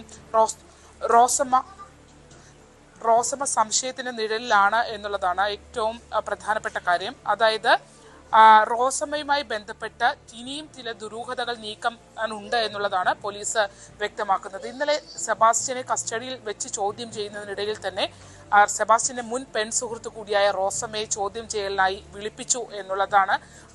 മണിക്കൂറുകളോളം റോസമ്മയെ ചോദ്യം ചെയ്തിട്ടുണ്ട്. ആ ചോദ്യം ചെയ്യൽ ഇന്നും തുടരും എന്നുള്ളതാണ്. മാത്രമല്ല ഈ കേസുമായി ബന്ധപ്പെട്ട മൊഴി നൽകിയിട്ടുള്ള പ്രധാനപ്പെട്ട മറ്റ് 2 പേർ, അതായത് ഐഷയുടെ അടുത്ത സുഹൃത്തുക്കളായ 2 സ്ത്രീകളുണ്ട്. ഇവർ സെബാസ്റ്റ്യൻ ഒപ്പം തന്നെ റോസമ്മ, ഇവരെ 3 പേരെയും 4 പേരെയും കൂടി ചേർത്തിരുത്തിയുള്ള ഒരു ചോദ്യം ചെയ്യലിലേക്കാണ് അന്വേഷണ സംഘം പോകാൻ പോകുന്നത് എന്നുള്ളതാണ്. ആദ്യഘട്ടത്തിൽ സെബാസ്റ്റ്യൻ പറഞ്ഞിരുന്നത് തനിക്ക് ഐഷയെ അറിയാം, ഐഷയെ കൊലപ്പെടുത്തിയെന്ന് അയാൾ ഒരു ഘട്ടത്തിൽ അന്വേഷണ സംഘത്തോട് സ്ഥിരീകരിക്കുന്നു. എന്നാൽ ആ സ്ഥിരീകരണത്തിൽ നിന്ന് അയാൾ പിന്നീട് മാറുകയും ചെയ്തു എന്നുള്ളതാണ്. കാരണം കോട്ടയം ക്രൈംബ്രാഞ്ച് ടീമിനോട് അത് സെബാസ്റ്റ്യൻ ഐഷയെ കൊലപ്പെടുത്തിയെന്ന് സമ്മതിക്കുന്നൊരു സാഹചര്യം ഉണ്ടായി. അതിനുശേഷം ആ ക്രൈംബ്രാഞ്ച് സംഘത്തിനോട് അത്തരത്തിലൊരു കൺഫെഷൻ സ്റ്റേറ്റ്മെന്റ് കൊടുത്തു. അതാണ് കേസ് ഡയറിയിൽ അവർ കോടതിയിൽ സബ്മിറ്റ് ചെയ്യുകയും ചെയ്തിട്ടുള്ളത്. പക്ഷേ അതിൽ നിന്ന് വ്യത്യസ്തമായി കോടതിയിൽ കേസുമായി ബന്ധപ്പെട്ട് കസ്റ്റഡിയിൽ എടുക്കുന്ന സാഹചര്യത്തിൽ ഇയാളെ വിളിക്കുമ്പോൾ അയാൾ പറഞ്ഞത് തനിക്ക് ഐഷയെ അറിയുകയും ചെയ്യില്ല എന്നുള്ളതാണ്. പക്ഷേ ഇന്നലെ ചോദ്യം ചെയ്യലിൽ ആ സ്റ്റാൻഡ് മാറിയിട്ടുണ്ട് സെബാസ്റ്റ്യൻ.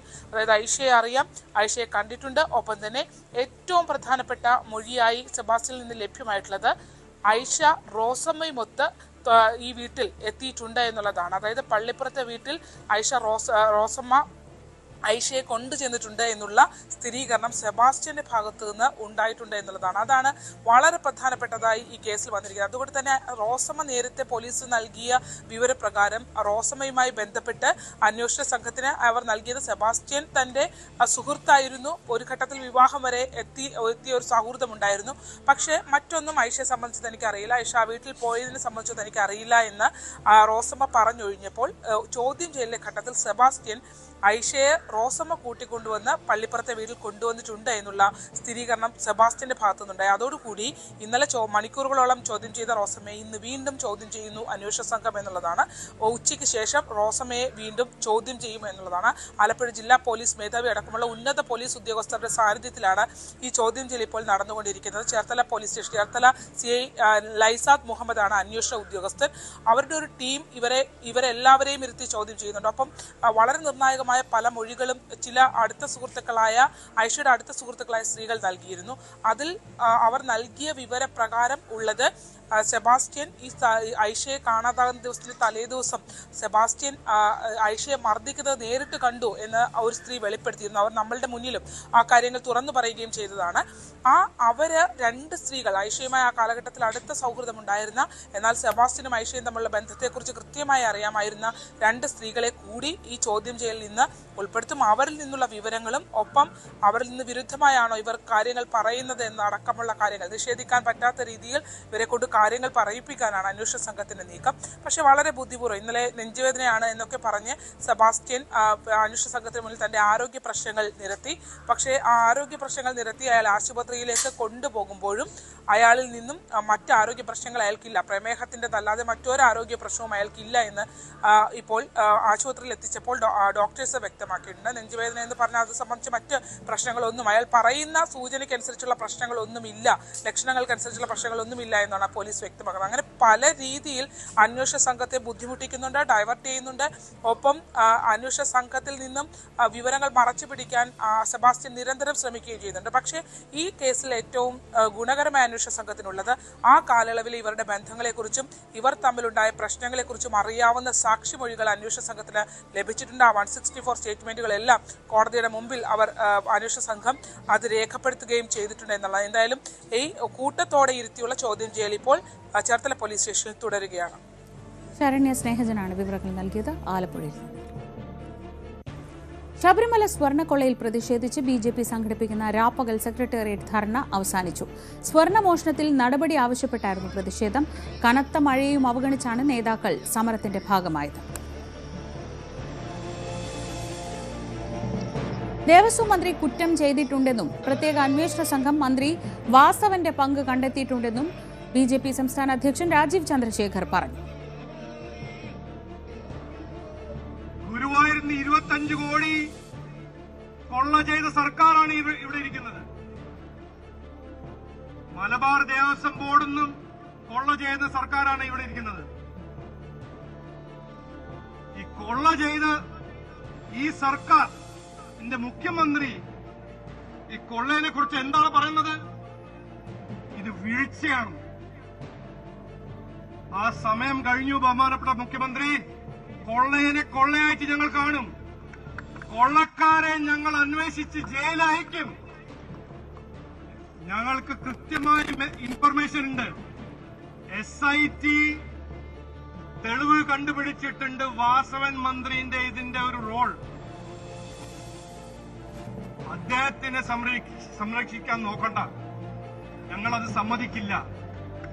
കുറ്റം ചെയ്തിട്ടുണ്ട് ദേവസ്വം മന്ത്രി, കുറ്റം ചെയ്തിട്ടുണ്ട് ദേവസ്വം ബോർഡ്. ദേവസ്വം ബോർഡിനെ ഒരു ദല്ലാൽമാരുടെ സംസ്ഥാനമാക്കിയത് നമ്മുടെ ദേവസ്വം മന്ത്രിയാണ്. ഇതിന്റെ ഒരു കോൺസിക്വൻസ് കിട്ടണം. അത് ഞങ്ങൾ അതിനു വേണ്ടി സമരം ചെയ്യും. അതിനു വേണ്ടിയിട്ട് ഞങ്ങൾ ഇവിടെ ഇരിക്കുന്നു. ഇനിയും ചെയ്യുന്ന കാര്യങ്ങൾ ചെയ്യും.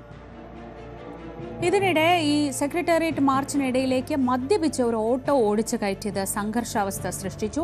പ്രവർത്തകർക്കിടയിലൂടെയാണ് ഓട്ടോ ഓടിച്ചു കയറ്റിയത്. പ്രകോപനം വലിയ പ്രതിഷേധങ്ങൾക്കും ഇടയാക്കി. പ്രവർത്തകരുമായി ഉന്തും തള്ളുമായതോടെ ഓട്ടോ ഡ്രൈവറെ പോലീസ് അവിടെ നിന്ന് അറസ്റ്റ് ചെയ്ത് നീക്കുകയായിരുന്നു.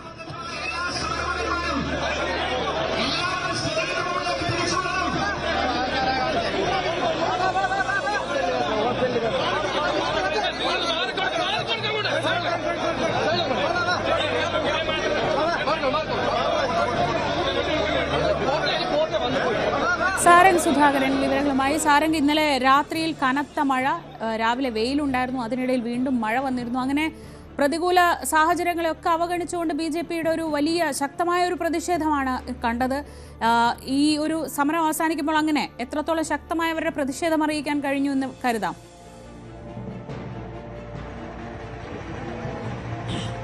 ശ്രീജ, ഇത് വളരെ വലിയൊരു ഇത്തരത്തിലുള്ള ഒരു പ്രതിഷേധമായിരുന്നു ഇവിടെ സെക്രട്ടേറിയറ്റിന് മുൻപിൽ BJP നടത്തിയത്. കാരണം കഴിഞ്ഞ ദിവസം അർദ്ധരാത്രി പെയ്ത കനത്ത മഴയിലടക്കം സംസ്ഥാന അധ്യക്ഷൻ രാജീവ് ചന്ദ്രശേഖറും ഒപ്പം മുതിർന്ന നേതാക്കന്മാരും ഇവിടെ എത്തിയിരുന്നു. അവർ റോഡിൽ കുത്തിയിരുന്നുകൊണ്ട് മുദ്രാവാക്യം വിളിക്കുന്ന ദൃശ്യങ്ങൾ നമ്മൾ കണ്ടതാണ്. അതിനുശേഷം ഇന്ന് രാവിലെയും അദ്ദേഹം ഇന്ന് രാവിലെ നേരെ വിപരീതമായ കാലാവസ്ഥയായിരുന്നു. ആ കാലാവസ്ഥയിലും അദ്ദേഹം അണികളെ അഭിസംബോധന ചെയ്തും പ്രകടനങ്ങളിൽ പങ്കെടുത്തും മറ്റും ഇവിടെ തന്നെ സജീവമായി ഉണ്ടായിരുന്നു. ഒപ്പം മറ്റ് നേതാക്കന്മാർ, ശോഭാ സുരേന്ദ്രൻ അടക്കമുള്ള മറ്റ് മുതിർന്ന നേതാക്കന്മാരടക്കം ഇവിടെ ഉണ്ടായിരുന്നു.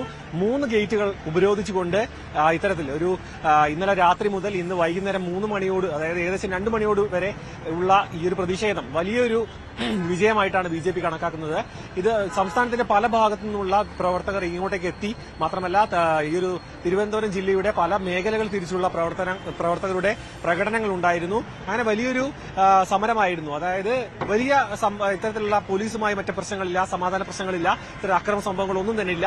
അല്ലാതെ തന്നെ സർക്കാരിനെ സെക്രട്ടേറിയറ്റ് വളഞ്ഞുകൊണ്ടുള്ള ഒരു പ്രതിഷേധം. ഈ ഒരു വിശ്വാസികളെ ഈ ഒരു BJP ഈ ഒരു ശബരിമലയുമായി ബന്ധപ്പെട്ടുള്ള ഈ വിഷയത്തിൽ ശക്തമായ നിലപാട് BJP നേതൃത്വം എടുത്തിട്ടുണ്ട്. അതിന് ദേശീയ ശ്രദ്ധ ആകർഷിക്കുന്നുണ്ട്. മാത്രമല്ല ഇത് സമരപരിപാടികളുമായി മുന്നോട്ട് പോകുന്നു. ഇതൊരു തുടക്കം മാത്രമാണ് എന്ന തരത്തിലുള്ള ഒരു രീതിയിലേക്ക് കാര്യങ്ങൾ എത്തിക്കാൻ BJPക്ക് സാധിച്ചു എന്ന് വേണം മനസ്സിലാക്കാൻ. അത് മാത്രമല്ല ഇതിൽ കൂടുതൽ അറസ്റ്റുകളിലേക്ക് കടക്കുന്ന സമയത്ത് ഈ ഒരു പ്രതിപക്ഷത്തിന്റെ അടക്കം മറ്റ് സമര രീതികളുണ്ട്. അതിനൊപ്പം തന്നെ BJPയും ഇതിൽ ഒട്ടും പിന്നോട്ടല്ല എന്നൊരു നയം വ്യക്തമാക്കിക്കൊണ്ടായിരുന്നു ഇന്നലെയും ഇന്നുമായ നടന്നുകൊണ്ടിരുന്ന ഈ ഒരു പ്രതിഷേധം. അതിപ്പോൾ പരിപൂർണമായി അവസാനിച്ചിരിക്കുന്നു. പക്ഷേ വലിയൊരു ജനപങ്കാളിത്തം ഇതിലുണ്ടായിരുന്നു. മാത്രമല്ല ഈ ഒരു പ്രതികൂല കാലാവസ്ഥ, മഴയായാലും രാവിലെ കനത്ത വെയിലായിരുന്നു. ഇന്നലെ രാത്രിയിൽ നിന്നും തീർത്തും വിപരീതമായ ഒരു കാലാവസ്ഥയായിരുന്നു. ആ കാലാവസ്ഥയെ അവഗണിച്ചുകൊണ്ട് പ്രവർത്തകരും നേതാക്കന്മാരും ഇവിടെ അണിനിരന്നിരുന്നു. 3 ഗേറ്റുകൾ, കന്റോൺമെന്റ് ഗേറ്റ് ഒഴികെയുള്ള 3 ഗേറ്റുകൾ സമ്പൂർണ്ണമായും ഉപരോധിച്ചു. പോലീസിന്റെ വൻ സന്നാഹം ഉണ്ടായിരുന്നെങ്കിലും പോലീസുമായി യാതൊരുവിധ പ്രശ്നങ്ങളും ഉണ്ടാക്കാതെ ഈ ഒരു പ്രതിഷേധം കൃത്യമായി അറിയിക്കുക, അണികളെ ഒറ്റക്കെട്ടായി നിർത്തുക. അതിനൊരു കാരണം എന്ന് പറയുന്നത് ഇനി വരാൻ പോകുന്ന തദ്ദേശ തെരഞ്ഞെടുപ്പ്, ഈ ഒരു നിയമസഭാ തെരഞ്ഞെടുപ്പ്, കോർപ്പറേഷൻ കോർപ്പറേഷൻ തെരഞ്ഞെടുപ്പിലൊക്കെ കൃത്യമായ ഒരു അജണ്ട, അതായത് ഈ ഒരു ശബരിമല സ്വർണ്ണക്കൊള്ള ഒരു അജണ്ടയാക്കി എടുത്ത് അതൊരു വോട്ട് അതായത് ഇത്തരത്തിൽ ഒരു രാഷ്ട്രീയ ലാഭത്തിലേക്ക് കാര്യങ്ങൾ എത്തിക്കണം എന്ന ഒരു BJPയുടെ ഒരു കൃത്യമായ ഒരു പ്ലാനിംഗ് ഇവിടെ നടക്കുന്നു എന്ന് വേണം നമുക്ക് മനസ്സിലാക്കാൻ. മാത്രമല്ല ഈ ഒരു വിശ്വാസ സമൂഹത്തെ ഇത് വലിയ രീതിയിൽ ബാധിച്ചിട്ടുണ്ട്. അതായത് CPM അടക്കമുള്ള വിശ്വാസ സമൂഹമുണ്ട്. സ്വർണ്ണക്കൊള്ള നടന്നു എന്ന തരത്തിലുള്ള പ്രത്യേക അന്വേഷണ സംഘത്തിന് വലിയ കണ്ടെത്തലുകളുണ്ട്. ഇതെല്ലാം ഒരു രാഷ്ട്രീയ നേട്ടത്തിനപ്പുറത്തേക്ക് എത്തിച്ച് ഇതൊരു വോട്ടാക്കി മാറ്റുക എന്ന തരത്തിലേക്കാണ് BJPയുടെ തന്ത്രങ്ങൾ മെനയുന്നത്. ആ തന്ത്രത്തിന്റെ ഭാഗമായാണ് ഇപ്പോൾ സെക്രട്ടേറിയറ്റ് വളയിൽ പ്രതിഷേധം നടന്നതും തുടർ പ്രതിഷേധങ്ങൾ പ്രഖ്യാപനം ഉണ്ടായിട്ടുള്ളതും. ഇനി വരുന്ന ദിവസങ്ങളിലും സംസ്ഥാന വ്യാപകമായി ഇത്തരത്തിലുള്ള പ്രതിഷേധങ്ങളും മറ്റും ഉണ്ടാകുമെന്നാണ് രാജീവ് ചന്ദ്രശേഖർ അടക്കം പ്രതികരിച്ചത്. അതിന് തലസ്ഥാനമടക്കം സാക്ഷിയാകുമെന്നാണ് നമ്മൾ കരുതുന്നത്. ശ്രീജ, സാരംഗ് സുധാകരനാണ് വിവരങ്ങൾ നൽകിയത്. ഇന്നലെ ആരംഭിച്ച ശക്തമായ പ്രതിഷേധത്തിനാണ് കഴിഞ്ഞ 2 പകലുകളും 1 രാത്രിയും സെക്രട്ടേറിയറ്റ് നട സാക്ഷ്യം വഹിച്ചത്. ഇന്നലെ പെരുമഴയത്ത് സംസ്ഥാന അധ്യക്ഷൻ ഉൾപ്പെടെ BJPയുടെ മുതിർന്ന നേതാക്കളെല്ലാം പെരുമഴയെപ്പോലും അവഗണിച്ച് പ്രതിഷേധവുമായി മുന്നോട്ട് പോയി. ഇന്നും അതേ പ്രതിഷേധം സംസ്ഥാന വ്യാപകമായുള്ള പ്രവർത്തകരെ എത്തിച്ചുകൊണ്ടുള്ള വലിയൊരു പ്രതിഷേധ പരിപാടിയാണ് BJP സംഘടിപ്പിച്ചത്. സ്പോട്ട്ലൈറ്റ് പൂർണ്ണമാവുകയാണ്. ഇനി ന്യൂസ് 3 കാണാം.